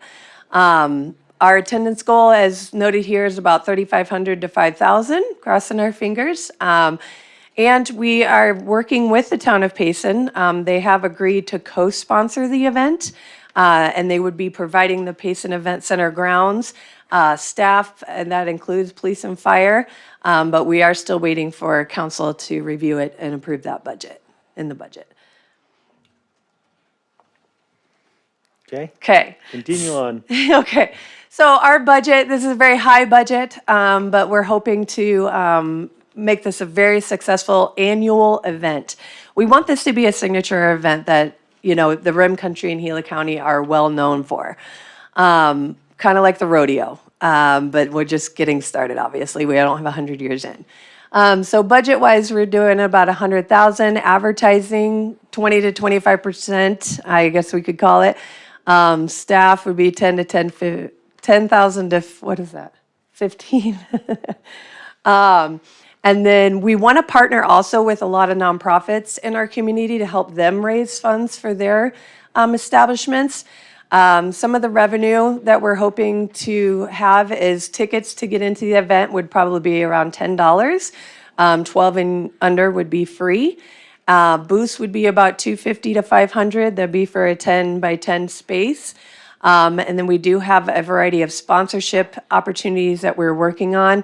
Ideally, what I think would be amazing for this event and for Discover Gila County is for Discover Gila County to be the title sponsor. And we're only going to have one sponsorship available, or one entity that can get that sponsorship. But the neat thing about this title sponsorship is that it would be Recreate and Rim Country presented by Discover Gila County, which definitely coincides one and one together. Cameron, did you want to come up and talk a little bit about that? I'm good? Okay. So I had presented more of a discussion at our Discover Gila County meeting about this opportunity. And a lot of the other board members really loved it. They were, obviously it's going to come down to you guys' decision. But I think for what Discover Gila County has done over the last couple of years, and the way that they have excelled as it pertains to not only the social media, but the drive that they've gotten to their website and the actual time that people are spending on that website researching what to do in Gila County, I think that this partnership would make perfect sense. Again, you guys, Discover Gila County would have premier placement, company logo on everything, banners, posters, tickets, swag, mentions as a title sponsor in every advertising opportunity that we have. And then you would have the first right of refusal for the next year event. You guys would be right up front. Discover Gila County would be right up front at the entrance of the event. I mean, the chamber obviously is going to be on there, but my goal is to make this appear that Discover Gila County is kind of the driving force of this whole thing. So that's kind of, well, I think that's it. Yes, it is. Questions, comments? Good job. Good job. Okay, Supervisor Humphrey. All right, I need a drink of water now. Okay, the purpose of the chamber. All those fundraisers and the chamber is to earn money to do what? To support our community and support our members with a variety of different, go ahead. Support the members? Okay. And so members of that chamber, they have dues to pay Yes, sir. to support the chamber? Yes, sir. Okay. So I get, yeah, then my question is what are businesses doing to support you, support them? Because you're to advertise them so their businesses grow because you make people more aware of their business. Yes, sir. Okay. And then so a lot of it from what Cameron said is he advertises for the recreation and things, and then you advertise to get businesses from other towns and things of that nature to come and have conferences and do things. For the Meet and Rim Country portion, that's just the one project, and then the Recreate and Rim Country would be a separate project. Okay, so can a business from Chandler, say, can they be a member of Payson Chamber of Commerce? We don't tell them no. I mean, we would support them. A lot of them do have, actually their main office in Chandler and do have employees in Okay, yeah, Payson. because a lot of those guys that want to branch out and advertise and be part, then they can buy memberships from you as well. Yes, sir. Oh, okay. APS is a member, Sparklight, some of these other major companies that have offices all over the state are members of our chamber. as That you advertise for? well. Correct. Okay. That's, no further questions. That was it? That was it. Oh, okay. Supervisor Christensen. Thank you. So I think, just to kind of clarify, the Discover Gila County, thank you for coming, is separate from the chamber with similar goals. And the idea that I think you're trying to present is look at all that we're doing that is beneficial not only to the members of the chamber, but to the community and region at large, including the taxes that are paid, the hotels that are used, the restaurants that are there, everything. So it develops an economy. It's not just to benefit the membership. Yeah, I think this event that we're talking about, this recreation event that highlights everything that you can do in Rim Country outdoors, it benefits the county as a whole. The chamber has the knowledge and the drive behind us to get the event done, but this event is different, as we are not just focused just on our membership in this situation. We're focused on creating revenue for the county as a whole. Yes, it's happening in Payson, but we're reaching out and we're putting our arms around everybody. We're getting other nonprofits involved. We're really in the partnership with the town of Payson. So we're not just focused on our members at that point. We're in partnership with Game and Fish, with Mogollon Sporting Association. They're helping consult with us on this. And so in that regard, we're not just focused just on our members on this one event. Now, our purpose as a chamber is to support our local businesses and help them be viable and continue to grow and thrive in whatever we can do for them. But in regards to this one event, no, this is a much bigger focus for us, and the chamber is the driving force behind that. So, does that make sense? Mm-hmm. Yes, thank you. That's all I have. Okay, so I'm still having a hard time with the fact that Payson doesn't support the Chamber of Commerce. Okay, so I'll say it out loud. I think that's a bad deal.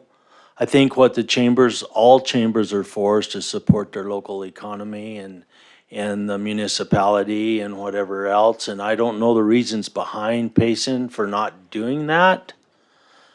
But I don't like it, as if it would matter if I like it or not, I guess. But that's just a fact. And so I applaud you guys for what you're trying to do. I look at this and it's a possible increase of funding to the Rim Country Chamber of Commerce. And I guess, are we just talking that one specific event that you're wanting to do? Or what are we talking here? Because, I mean, we heard a lot about budgets and we heard a lot about events. We heard a lot about what it's going to encompass, but what are we talking about money? Yeah, thank you, Mr. Chairman. No, I appreciate that question very much. So as it pertains, I think the Meet in Rim Country definitely needs to be kind of sidebarred at this point, and we can talk more with Cameron in coordination of making that kind of an resource within Discover Gila County. However, the Recreate in Rim Country, the reason why we went over kind of the numbers of where the chamber was at, I guess, in 2022 is just to kind of give you a ballpark just of what we have to work with. But we have consistently done a lot of smaller events that bring in $1,000 to maybe $3,000. And notoriously, when you talk with other chamber directors, board members, the majority of them have done that one big event that's their signature event that they can always count on for those funds. We really want to be self-sufficient. I know it may take a little bit more time, but with this Recreate in Rim Country, I think once we build that momentum in partnership, not only with the town of Payson, but in partnership with Gila County, Discover Gila County, I think that this I'm a true believer. I think the situation with the town, I wasn't there when it happened. I don't like it. I tried to mend it, but it didn't work. But with that, I think with this partnership that we could all have together, we could really make a difference. So we're talking about just not a particular event, we're talking about long-term funding. Yeah, I mean, that's what we ideally would like it. So right now, just so everybody knows, we give you guys like $10,000. Yes, We sir. give Tunnel Basin $5,000 and we give the town of Globe another $10,000, correct? To a tune of 25,000.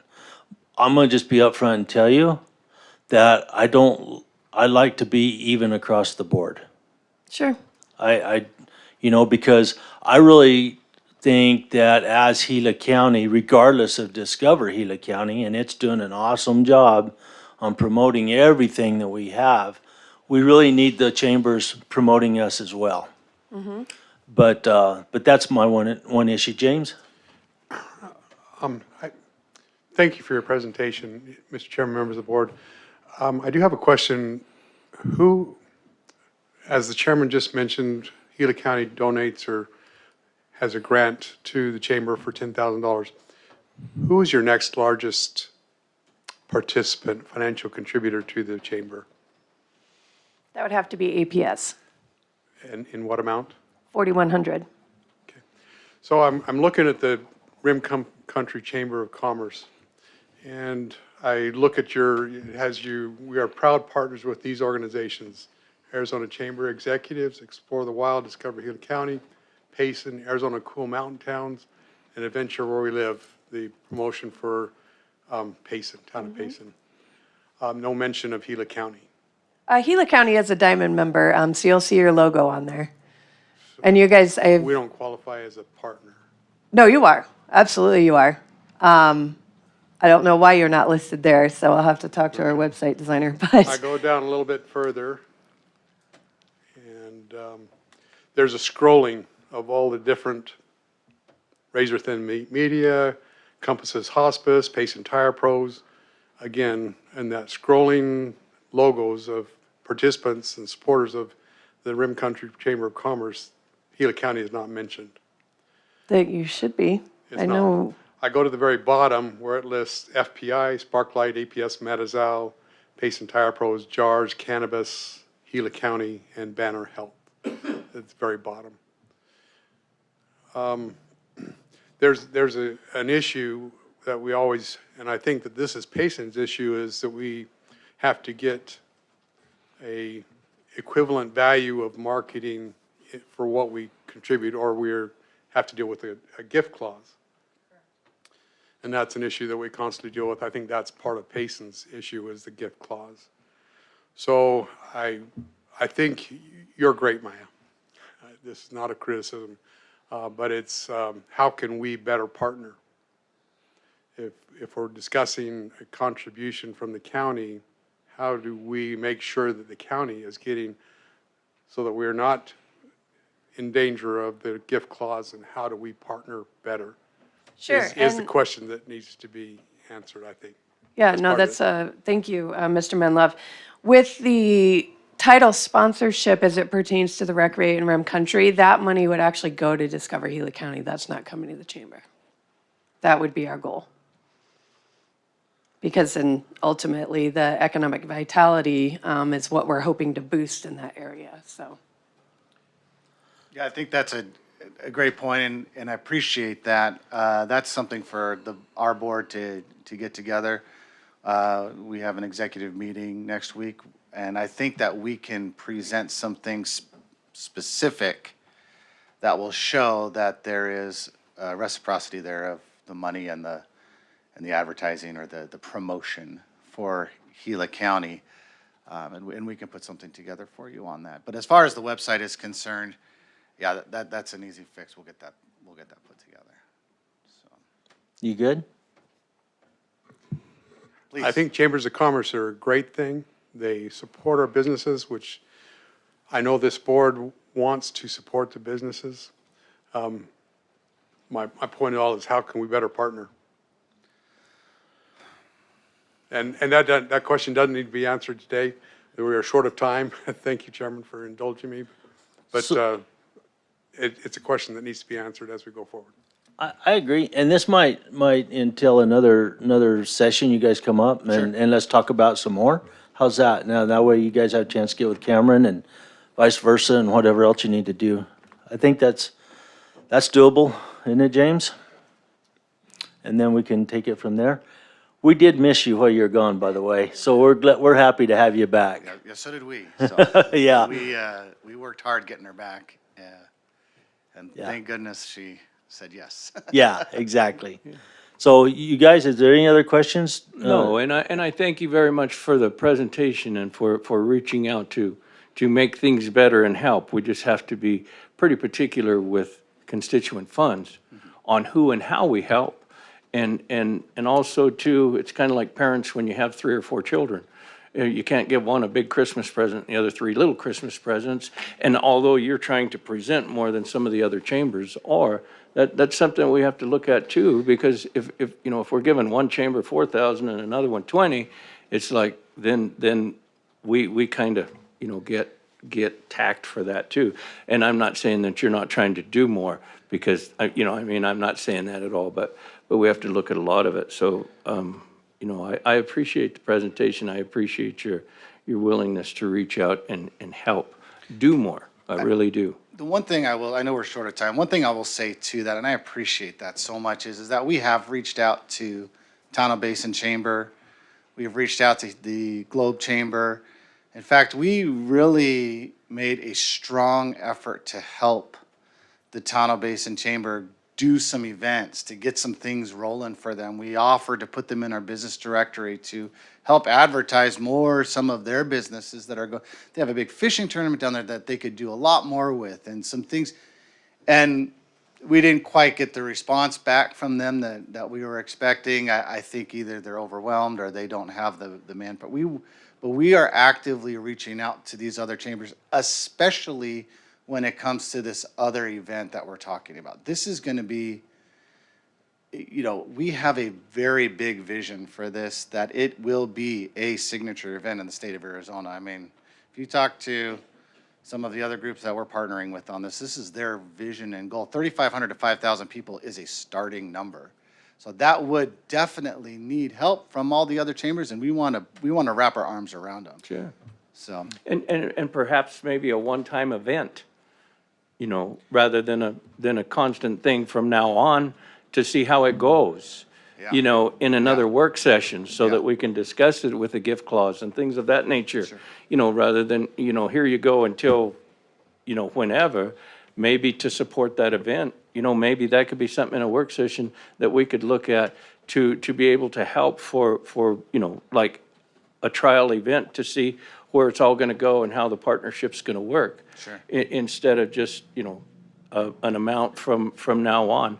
Because like I say, we have to deal with our attorneys and things of that nature in where we're spending our money and what we're getting back out of the money. It's like, well, we think we're spending this money to put on an event that's gonna be a great thing.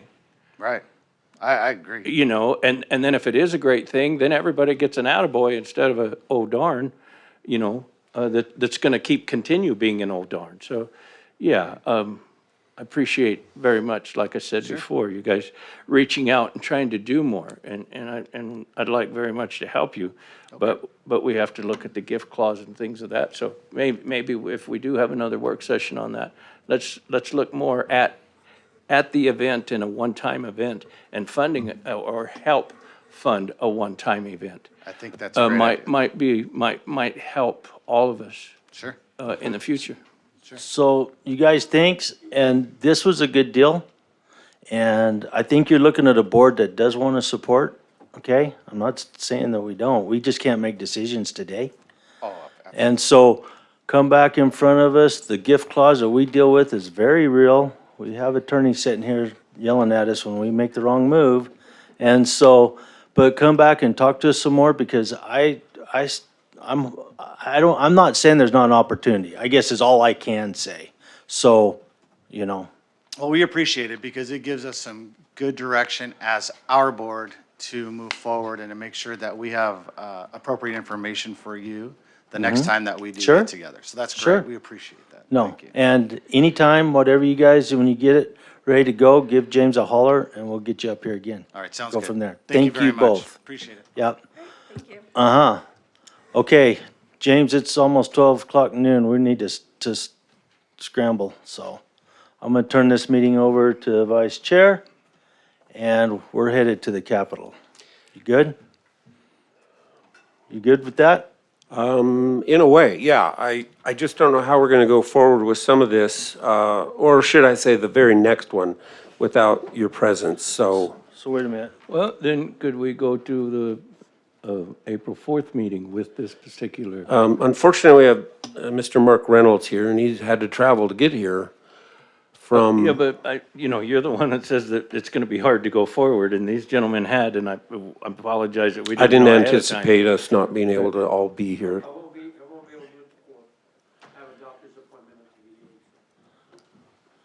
So I have no problems with you guys discussing this next agenda topic, okay? I don't have any problems with that.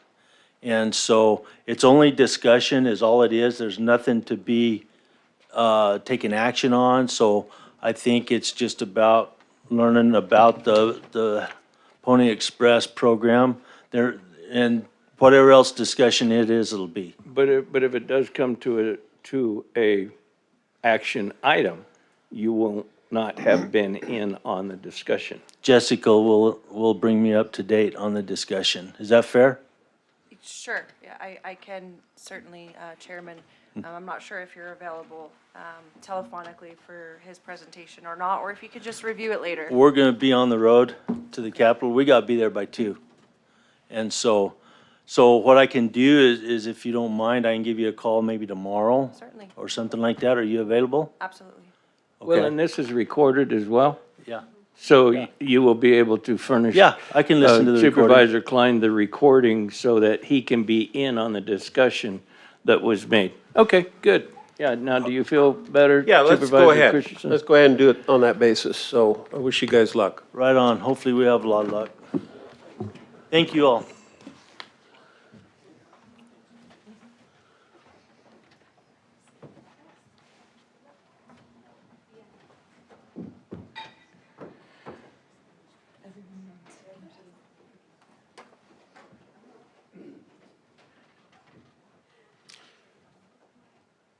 Okay, our next item is item 3E, and it's information discussion for the Hash Knife Pony Express Monument to be placed at the Tommy Klein Martin County Complex.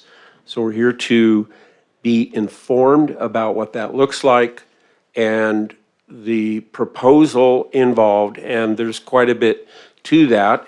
And just before we start, just a little historical perspective, because when we hear the term Pony Express, we envision something, and there are a couple of things that might pertain to that. So in 1860, the Pony Express, that we're familiar with the term, was begun by private enterprise from St. Louis, Missouri to Sacramento. It operated for 19 months, and there we envision the Pony Express, 88 riders, 400 stations, 700 people, and it financially failed as a result, but that's not the point.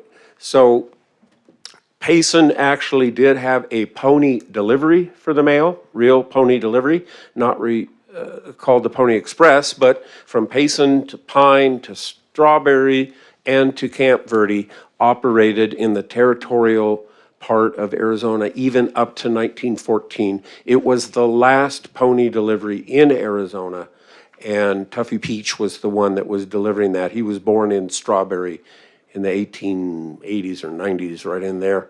And so Payson has a history of this. Mark Reynolds with us today is the captain of the Hash Knife Pony Express, and they have been operating for 65 years, delivering real mail from Holbrook through Payson and down to Scottsdale. And so it is not just a reenactment, it is a surviving part of our history. And so he's here to present the that. He's the one that approached me a few months ago and said, if you're interested, this is what we have. And so I've been in discussions with Mr. Menlove and also Michael O'Driscoll for the last couple of months, discussing this and trying to get all of our ducks in a row for this right here today, a work session. So Mark, if you're ready, take it away. Mr. Chairman, Supervisor Humphreys, I've been in the Navajo County Sheriff's Posse 45 years. I have been the captain 25 years. I have worked hard to try to get this statue in Holbrook, and we finally did it this year. I have a small presentation. We went to the foundry up in Utah. That's my brother Steve on the left, and the artist or sculpturist is Scott Rogers. Now, Scott was number 2 in the statue that we did in Scottsdale. Scottsdale, Herb Memory put a 1860s Pony Express rider handing off to a present-day hash knife Pony Express rider. And Scott was second. So I kept in contact with Scott over the years and stuff. And when we were approached, we had 2 ladies from Holbrook come to us and say, we'd like to try to raise money to put a statue in Holbrook on the corner. So we gave them permission to start raising money. So what Scott did, I got a hold of Scott and said, hey, we're going to start raising money. He said it'll take 2 years to do it. So he made a clay mold. That's the clay mold right there. And we went up and took a look at it. And then he took us through the foundry, and he cut that mold up into 40 pieces. And then he welded it back together. That's it, welded back together right there. And right there. What we did was these 2 ladies sent out letters to people if they wanted to buy a brick and put it at the base of the statue. That's how we funded the statue, was selling those bricks. And then we had older members whose family members had passed away that donated $2,000 or $3,000, and we had a young lady, 16 years old. Her name is Catherine Young. She's from the Children of the Daughters of the American Revolution. She donated $12,500 to the statue. Her group raised the money. So that's the pedestal there that we had made to set it on. That's the bricks after they've been laid around the pedestal. He trailered this down all the way from Utah in the back of a trailer, and he said he got a lot of honks and stuff, so I told him I bet. So we got to Holbrook, and he marked it. We got a loader. I didn't realize how heavy it was. We tried to lift it with a backhoe, and it wouldn't lift up. You have to have a loader to lift it. And we marked the pedestal. He drilled the holes. We set the statue. He's making sure that it's straight there. And this is the final, at the very end. And we have Route 66. It sets at the corner of Hopi Drive and Navajo Boulevard. So that's what it looks like. What we did was I asked Scott, I said, Scott, would it be possible to make another statue and put it in Payson as a continue on? We start in Holbrook, we ride through Payson on down to Scottsdale. And so he said, I could, but I don't know who to get in contact with. So I got a hold of Steve. And I said, here's an opportunity to continue this. We just completed our 65th year. We are a historical event. In 2012, we were one of the 100 for the centennial. We were in the top 10 of historical events. We carry mail from all over the world. We have coloring contests and stuff in Payson and in Pine for the kids. We give them prizes and stuff. I had a lady this year at the post office in Payson bring me a letter that was stamped in 1968. And she said, I did this when I was in high school. Or, I mean, when I was in grade school. And so we're in our 5th generation of children of trying to teach them, 1, how to write a letter, 2, about the history of Arizona, and 3, and about the Pony Express. So I'm asking for your blessing that we can maybe put a statue there right on 87 that's showing us leaving town, just like we would come out of the post office and we would be riding right through town. If there are any questions, I can help you. There's some more information that we need to go, but right now, Supervisor Humphrey, do you have a question? Oh, you said there's more to go? There's more to the financial presentation? Okay, then let's go there and I'll hold till the end. Okay, so I wanted to add that the town of Payson, I think you contacted the mayor. Yes. And so through another conversation that he and I had, said we would like to participate in this monument if you'd be willing. And I thought, well, I think we would be willing. And so the actual cost of the bronze in Holbrook was $80,000. Correct. The duplicate, it will be $40,000, half Correct. the price, and that is done and delivered and installed on a base that we would provide. Yes. Okay. So the town of Payson said, we want to run this through our council to see if they would agree, and unanimously they said they would commit up to a $30,000 50-50 match for this project. So, okay, that's so 50-50 kind of a match depending on what it costs. And that's probably a high figure, 60,000 would be the total cost. That's probably high. Hopefully it'd be closer to 50, meaning that the county would be responsible for 25. Okay, so then I went ahead and had a number of meetings. They went ahead and unanimously approved it, and then it hit the paper big time, which I didn't sanction nor care for, because it was really a procedural process that they wanted to go through. Right. And then I had discussions with Michael and also James in February, early February, mid-February as well, describing all of this so that the other supervisors would have that flow of information to them as we discussed it during a work session slated for March 28th today. So that's the extra information I wanted to make sure was said. So, Mr. Humphrey. First of all, Mark, thank you very much for the presentation. Thank you very much for all the time, energy, and effort that you put into this. I think it's a great thing that you do every year. I think that the bronze is a great idea. And so I have nothing but praise for you and what you're doing and the bronze.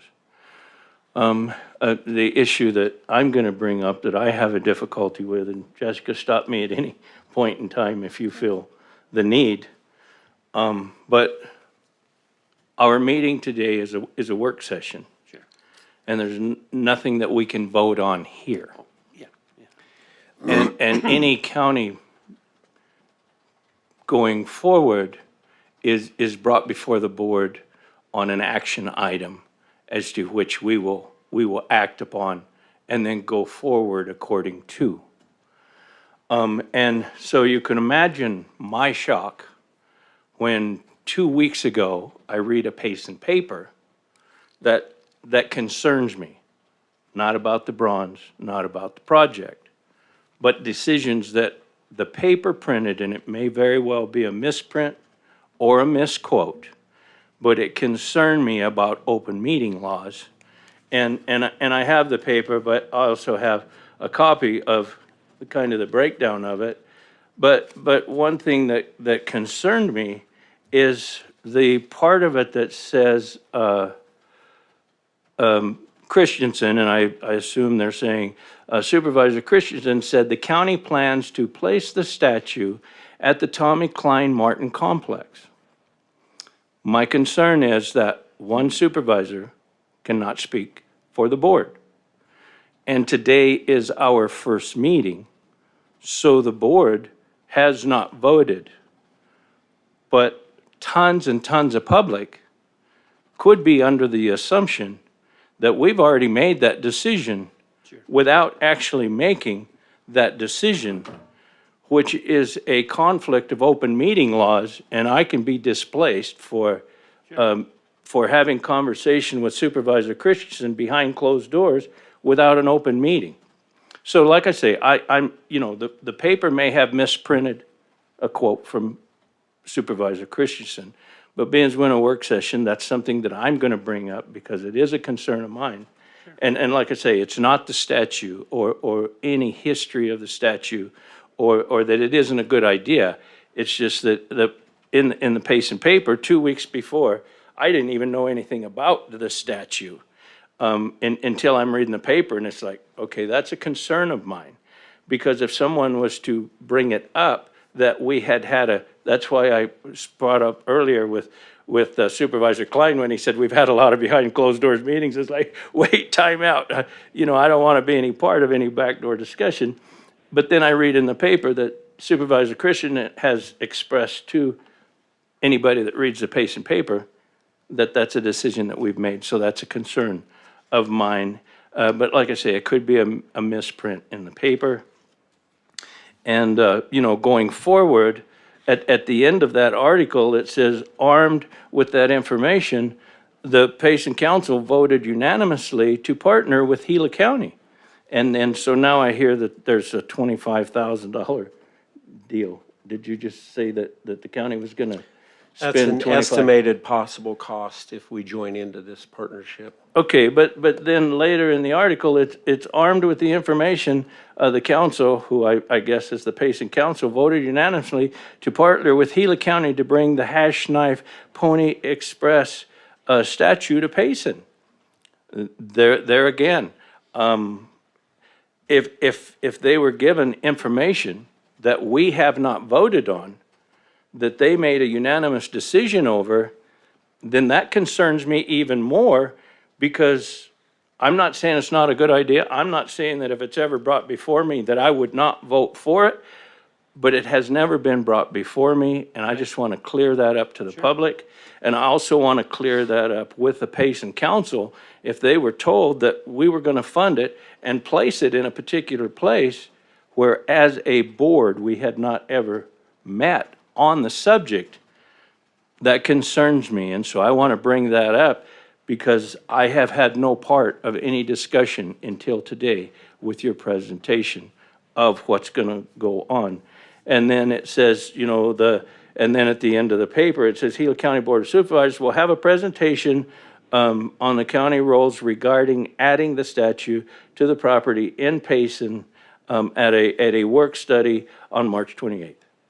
Okay, said Christensen. So there again, I don't know if it was a misprint. I don't know what was quoted in the paper, what wasn't quoted in the paper. I just wanted to bring that up because I don't want to be a part of decisions made for the county that there was never a meeting brought before me of prior. And like I say, at one point in time, when that is brought to me, I think it's a great project, but whether I would be in support of where it's placed or the funding for it, because there again, gift clause, that would have to be coming up in a work session as well, is can we fund that out of county funds without it being a gift clause of us not getting anything back for? So there again, I just read the paper. We can't talk, because if we do, it's a violation of open meeting laws.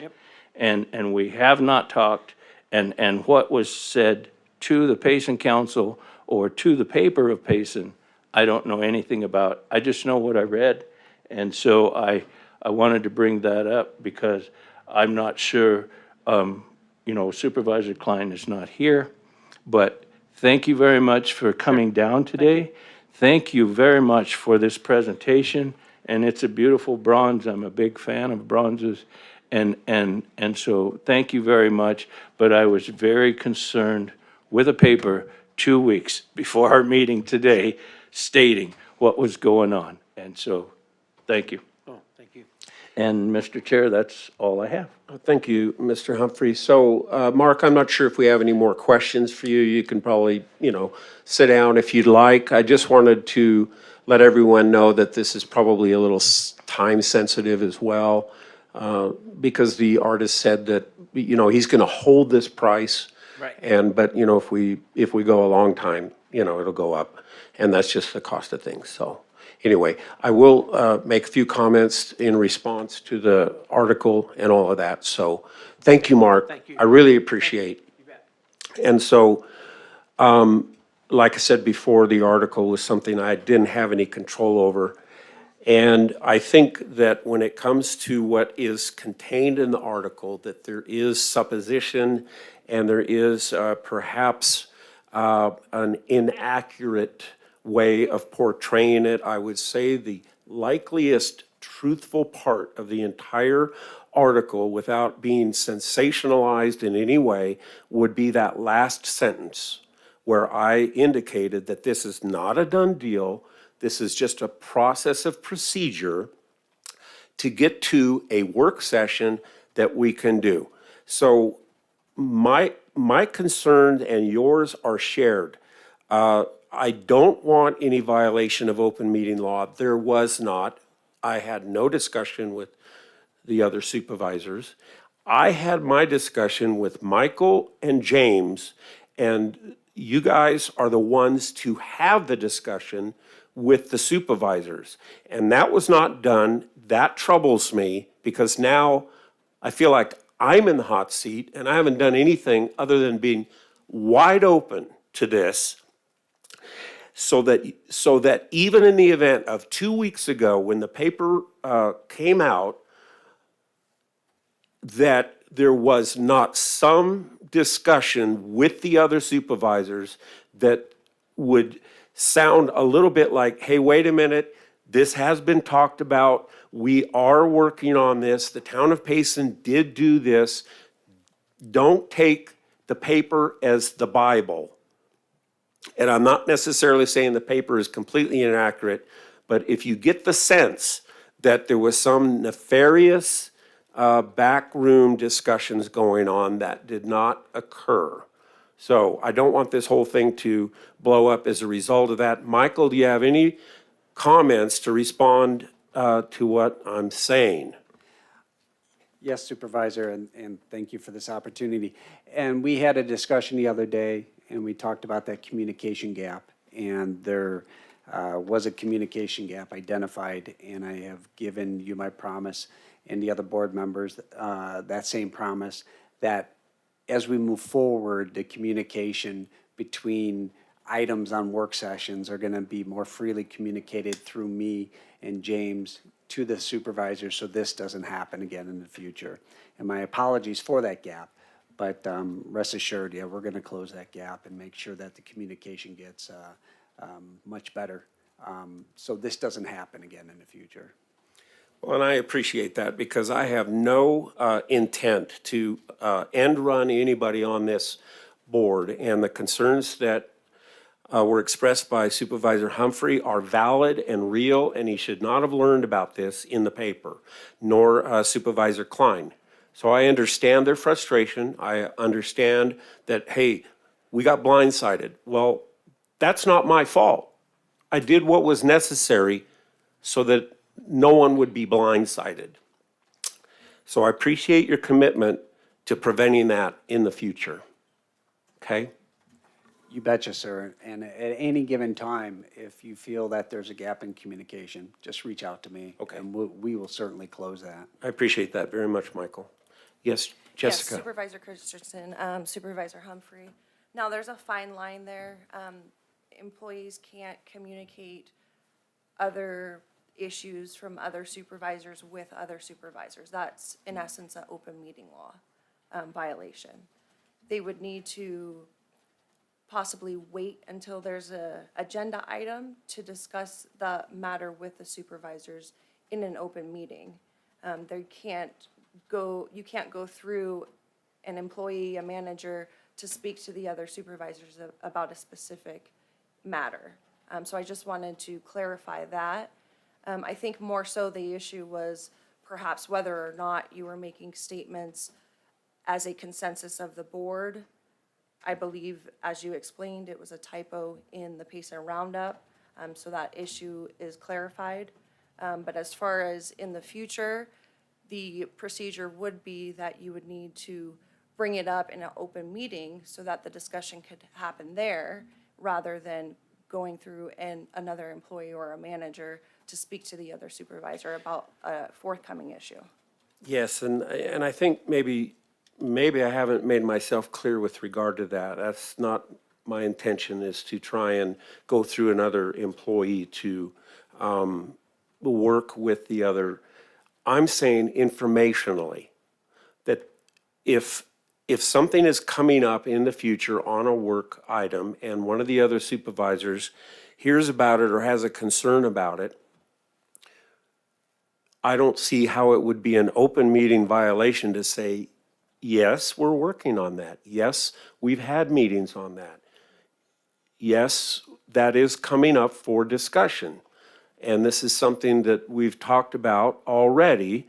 And so, in other words, that kind of information is what I'm referring to, not how I feel. Understood. So more so if the county manager was questioned as to the content in the roundup or information that was brought to another supervisor in regard to the upcoming project, is that what you mean? Well, content in the paper has nothing to do with me, whether it's accurate, inaccurate, or whatever. So you can end up with an idea maybe about how something is written that's not accurate. So the process that we went through was that they wanted to bring it before the council. They did. They voted on it. And that is what they wanted to do prior to this meeting so that we could say, look, this is a commitment from Payson to pay for half. And so what occurs in paper articles is dubious at best. Understood, Chairman. I'm just trying to clarify, as far as the process goes, what the expectation was as far as the communication. So perhaps we can have a work session on that if you would prefer in the future. Can you hear me now? Okay. Sure, so how would we have prevented this from, this is a work session on this item. How would we have prevented any misunderstanding prior to it?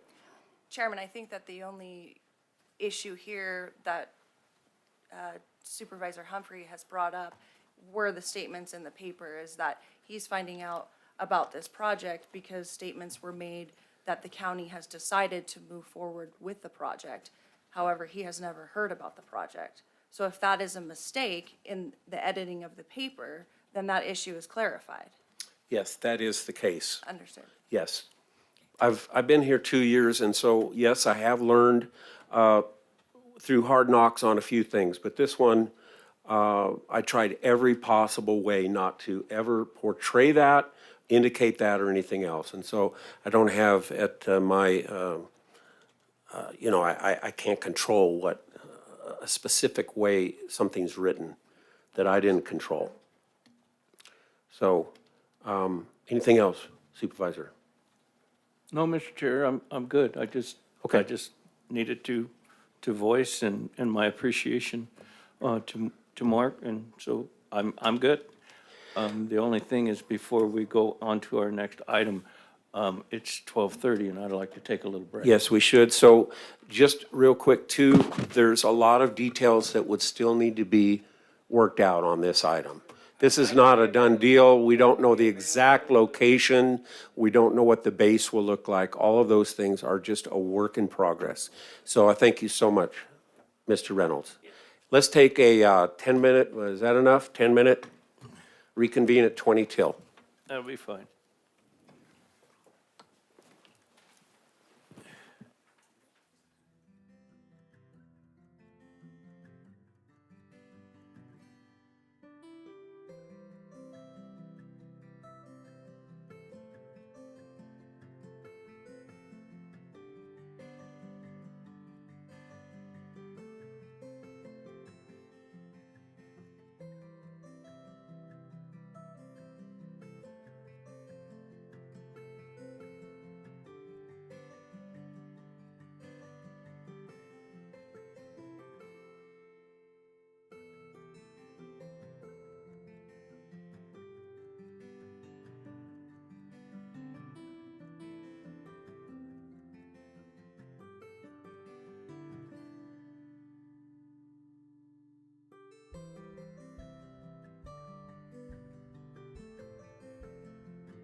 Thank you. Samantha? Yes? Okay, Joseph? Good. I'll call the meeting back to order here at 22 minutes to 1. Okay, item 4F, information discussion regarding Gila County proposed revised organizational chart, which will be supplied at the meeting, and we do have that. Mr. Husk. Thank you. Good afternoon. No longer morning, right? No longer morning. So, good afternoon, Chairman and Supervisor Humphrey. Thank you for allowing me a few minutes of your time to present this. As everyone is aware, the county has a lot of changes in employees and changes in management going on. I'd like to just, these organizational charts aren't routinely done. Some of the departments do provide them, Public Works, I know Health Department has them, so forth. But I would like to thank Michael's management associate Selena Cates for helping out so much, putting these in beautiful form that they're in, and Erica and Larissa in my office for getting all the information to her to do that. So many thanks to them for doing this. It's very labor intensive to get that done. Many department directors and are present should you have any questions for them. The first page of this is already up here. It is the departmental organizational structure and has county manager, and beneath it to the right, it has a vacant position for clerk of the board. Just so you're aware, we're preparing the job description and posting for clerk of the board, and there will no longer be a chief deputy clerk of the board position posted at this time. So we're filling that position that Mr. Menlove had on a temporary basis when there was a chief deputy clerk of the board. Okay, so moving on from that, the chart is outdated, and these departments are being adjusted as far as who is providing supervision to them as deemed necessary and in the best interest of the county. So this is not accurate, so I apologize for that. I was hoping Mr. Menlove would be here to address that, but Mr. O'Driscoll is. If you'd like to ask him any questions, but I do know this is in flux, and my understanding is it's going to be amended to serve the county's interests. Do you have anything to add, Michael? Nope, the only thing I have to add right now is I'm in discussions with Mr. Menlove about a couple of these other departments possibly shifting under my jurisdiction as well. So when we get that discussion with Mr. Menlove finalized, we'll go ahead and update the chart and send that out to the board as soon as possible. Supervisor Humphrey, any questions? Yeah, no, I appreciate that, because if I have discussions with public in public meetings or the grocery store, wherever it may be, then with this chart, then I better understand where I need to go for my answers. Instead of going to you for the answers, I can go down 3 or 4 steps on who is ahead of that particular department. And I know that, pretty sure that's okay with management if I do that. And then just ask them for an answer to a constituent's question so that I can respond to. So that's why this is so helpful to me. I appreciate it. Good, you're very welcome, and we will provide updates hopefully on a more regular basis. Okay, so I'm just going down in alphabetical order. These are laid out, and you have hard copies of them. Administrative Services org chart. There's 4 employees underneath Director Paul Walterbeek. So if there's no questions about what they do or their duties, I will move on.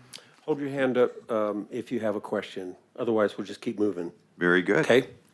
Thank you. Since Mr. O'Driscoll, Assistant County Manager O'Driscoll's got me on a timer.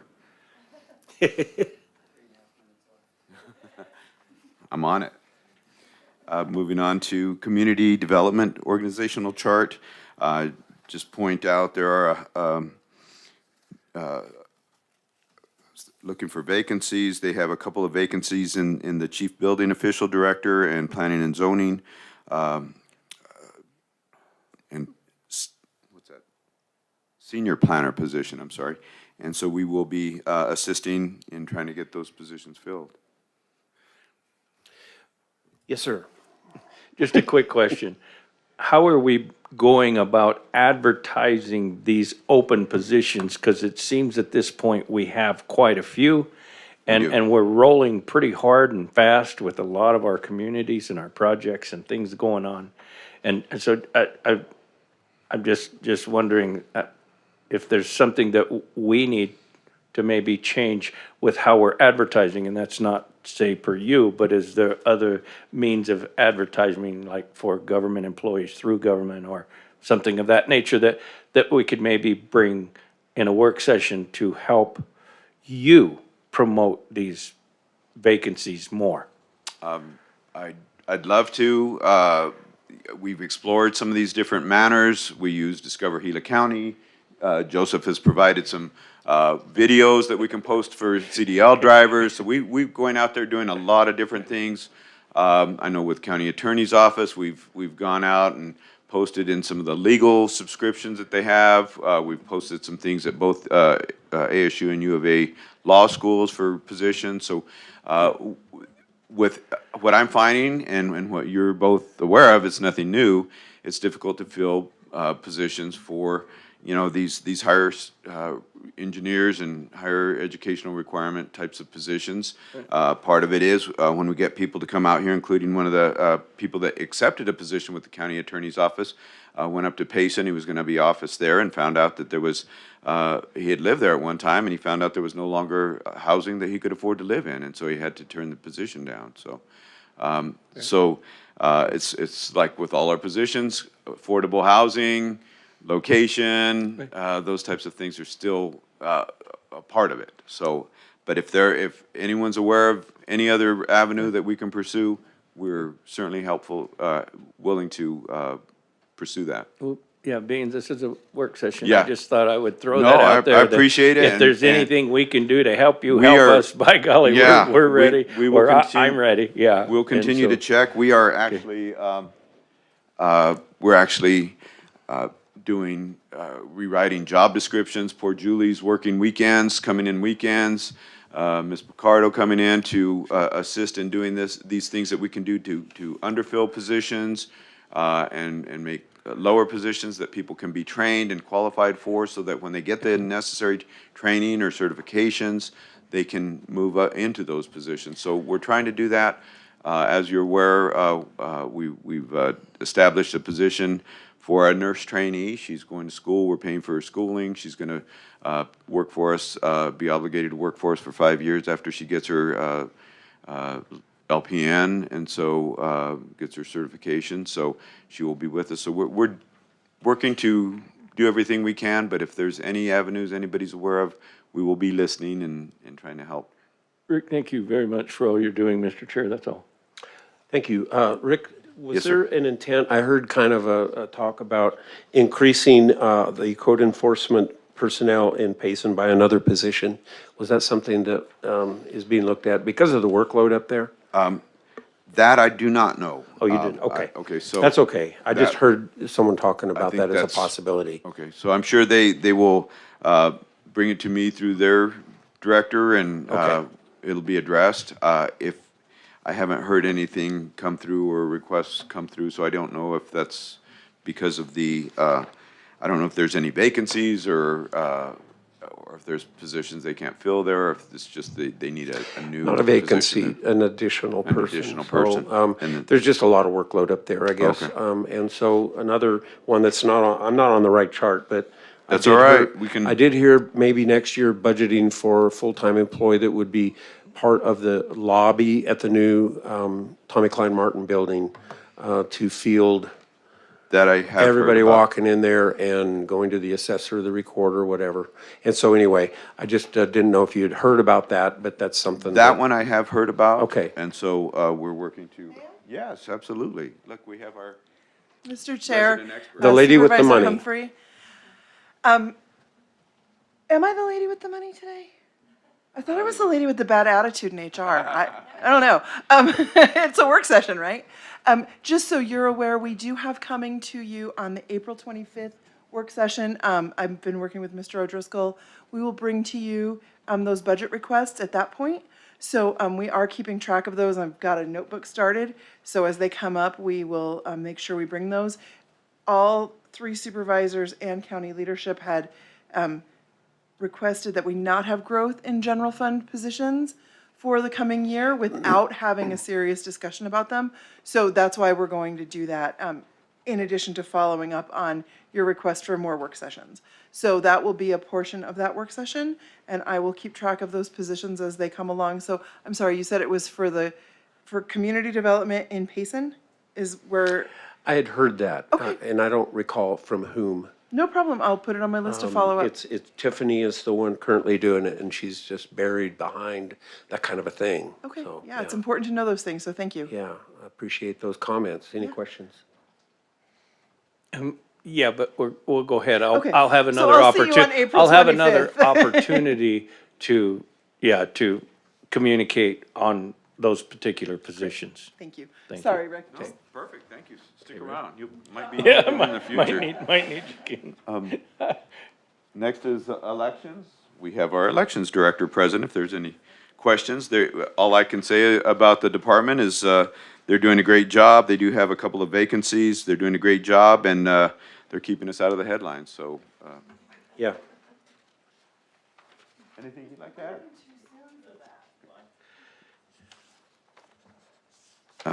Facilities and land management organizational chart. We've heard from the director. They've got a lot of their positions have been filled, most of them. And they're doing a great job, and they've got some great leadership with Michael. So thank you, Joseph. Thank you, Michael. Any questions about facilities? Supervisor Humphrey. No, I brought up quite a few earlier, so Okay. I'm good. I'm good, thank you. Finance, and again, Marion didn't go far, so we have her available. There's one vacancy as a deputy director, and that has not, has that even posted? No, what's best for the county is a second grant administrator, so we created that position. Okay. So, in any event, if there's no questions, I'll move forward. Thank you, Marion. IT, Mr. Roybal still present? Yes, sir. We have our staff, we've Carrie and Joseph here. If there's any questions, they've done an amazing job in keeping us up and running and assisting us with all our needs. Are there any questions for IT? I'm good, thank you. Thank you, no. Thank you for sticking around for. And health and emergency management, I'd just like to say that they've continued to do a great job with Josh at the helm, despite Mr. O'Driscoll leaving them to bigger and better places. So, but again, I did make a note in here that we have under the clinic, the nurse in training that I mentioned before. And again, she will be with us because we can't hire and compete with private industry for nurses. We are training one, and she will be committed to us for 5 years upon getting her RN certification. If no questions, on to human resources and risk management. Again, nothing to really add. We need another Julie in the department, and appreciate the services of Angelo, Erica, and Larissa are amazing, so thank you. I will skip unless there's questions. Indigent Services, Mary Lou Natavidad is no longer with the county. We have recently hired a legal assistant for that position who will be providing the administrative services, more for processing of billing and handling of the things that no longer have to be done by the court staff. The court admin was doing those things, and we wanted to break away because it was inappropriate for the courts to be funding the defense and so forth, so this keeps the courts out of it. So we will have Teresa Myquist's assistance in maintaining statistics, minute entries, and utilizing their statistics for performance evaluations and renewal decisions for each contracted attorney that are providing defense services for the county. Okay. I'll move on to library services. And we have Elaine available here if we have any questions for Elaine. All I can say is they're providing a great service across the county, and from top to bottom, her and her staff are traveling to all the remote locations and back and forth from Payson to Globe to make sure these valuable services or essential services are provided for our children and for everyone. So, Elaine, do you have anything? No? Okay. Thank you. Public fiduciary. Yes. We still have Ms. Porch here. We're currently working with Ms. Porch because the time period and it takes for her employees to become certified is like a 5-year process, is that correct? 3 years. 3 years, okay. And so, and that's required, so they have to be supervised by somebody until they get their 3 years experience in. So we're working with Tiffany and management to try to provide some steps for people along the way so that when they get that certification, they're rewarded for it, because that's not currently built into the organizational chart. They don't have various levels for those that are certified, and we need to reward them for all their work in becoming certified and all the work for the people that are training them. So we hope to make progress in that area. Public Works is the next chart. And there are several pages to that chart. And I think the board is aware of the changes that have occurred with Homero coming on board, and we're working with him to establish some, we currently are working on in Payson, because that's where we have a shortage of CDL drivers. We're working on providing a trainee program for CDL drivers that they can come on and get their CDLs, and then they would, we have somebody, Wayne, I think Wayne's last name here, Wayne Jones has taken upon himself to get schooling and certifications on his own time to become a CDL trainer. And so he is taking on assisting the county with getting people hired and training these people to have CDL and be able to be operators for the county. So doing some great things there. So we hope to have improvement in that area and fill those vacancies. Any questions about Public Works? Nope. Then I am done unless there are questions for me. Supervisor Humphrey. I guess I have no questions, just a comment.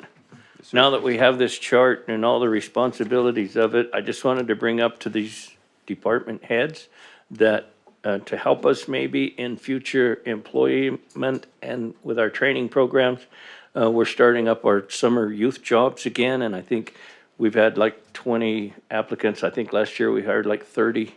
And so it would be nice, perhaps as we get further into that, I think Kathy operates most of that, but if they're having a luncheon or a get-together or interviews or something with some of our youth that are putting in for summer jobs, if some of these department heads would like to share kind of their department with these kids, because now we're not just giving them a hoe and a rake and a shovel and putting them on the side of the road to clean weeds. We're actually in the interview asking them, what are you interested in? Are you want to be an attorney? You like IT? Do you want to be a blade operator? Do you want to learn what the public fiduciary does?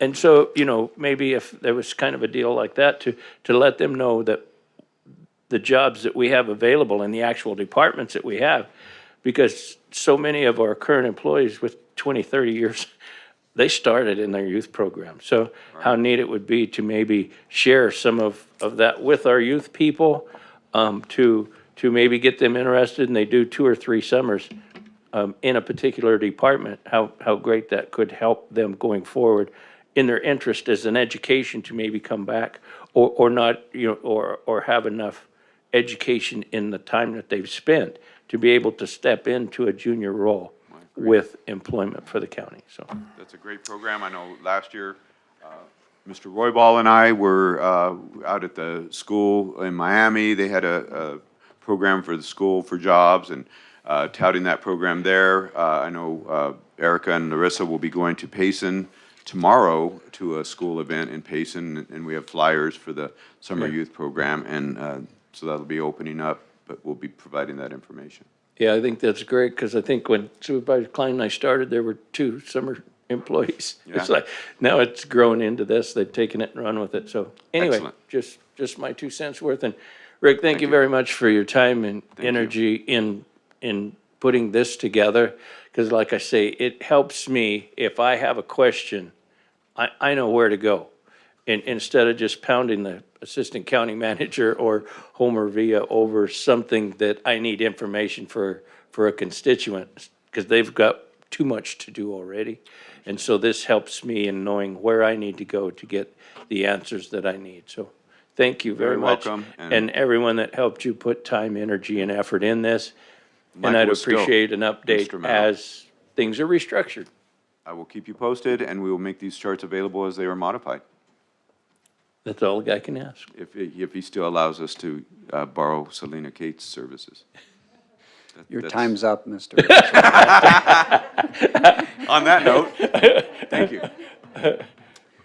Yeah, thank you, Rick, for that. It just goes to show you the vastness of the amount of employees that we have, the structure, how it's all put. I really appreciate you. I appreciate all the other department heads that are here today and all the work that you do. We have a great organization. Thank you. I Appreciate really your appreciate support. that. Thank you. Thank you very much. Okay, with that then, I'm going to skip to item number 4, if that's all right, call to the public. Do we have a call to the public here in Globe? Anyone here would like to speak? No. How about Payson? Lisa, do we have anyone there from the public? No, sir. And from YouTube? No. How many people did we have today? 28, that's a good number. So we also want to offer the members of the board to present any brief summary of current events, as well as the county manager. Michael, do you have anything you'd like to report? I do not, sir, but thank you. Okay, Supervisor Humphrey. Oh, yeah, just a few quick things. One of my pet peeves is like the recycling and working at composting in the future. And so I have a meeting, we'll attend with Net Zero Recycling meeting with the U.S. Forest Service this afternoon.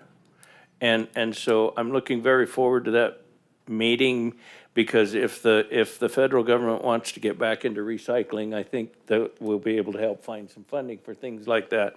And this is with the Forest Service. I think they did a test, and with their dumpsters that are on recreational areas, they found that 60% of the things people were throwing away is recyclable.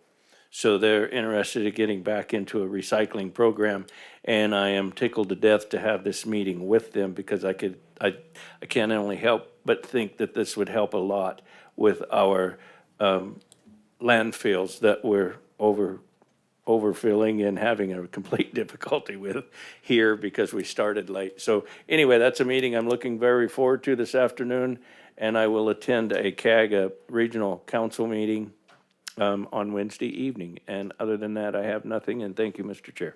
Thank you, Supervisor, and I concur that we're filling our landfills with stuff we don't need to.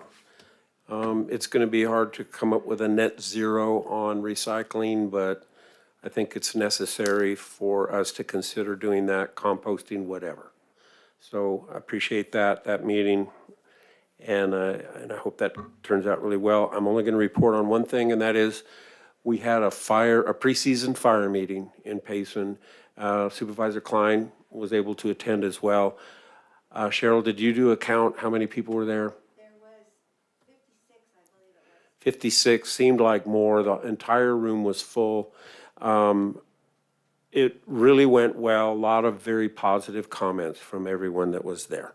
So let's hope we don't have a severe fire season, but being prepared is a key factor. And I very much appreciate Supervisor Humphrey for establishing a second one in the south. I think that's absolutely necessary and appropriate. So does anyone have anything else before we dismiss? Okay, so. Just Yes, real sir. quick, Mr. Chair, we got a picture up there on the wall of a fire of the Pinellas years ago. And then at the preseason fire meeting, they awarded me another picture of the recent fire. And I told them, although the pictures are very pretty and I appreciate them giving them to us, I don't want any more pictures. Okay, that's, okay, good, no more pictures. Okay, and they're very unique because you only get once in a little while to make pictures like that. We don't want to have that available going forward, so save the pictures. So anyway, at about 1:05, we will adjourn. Thank you.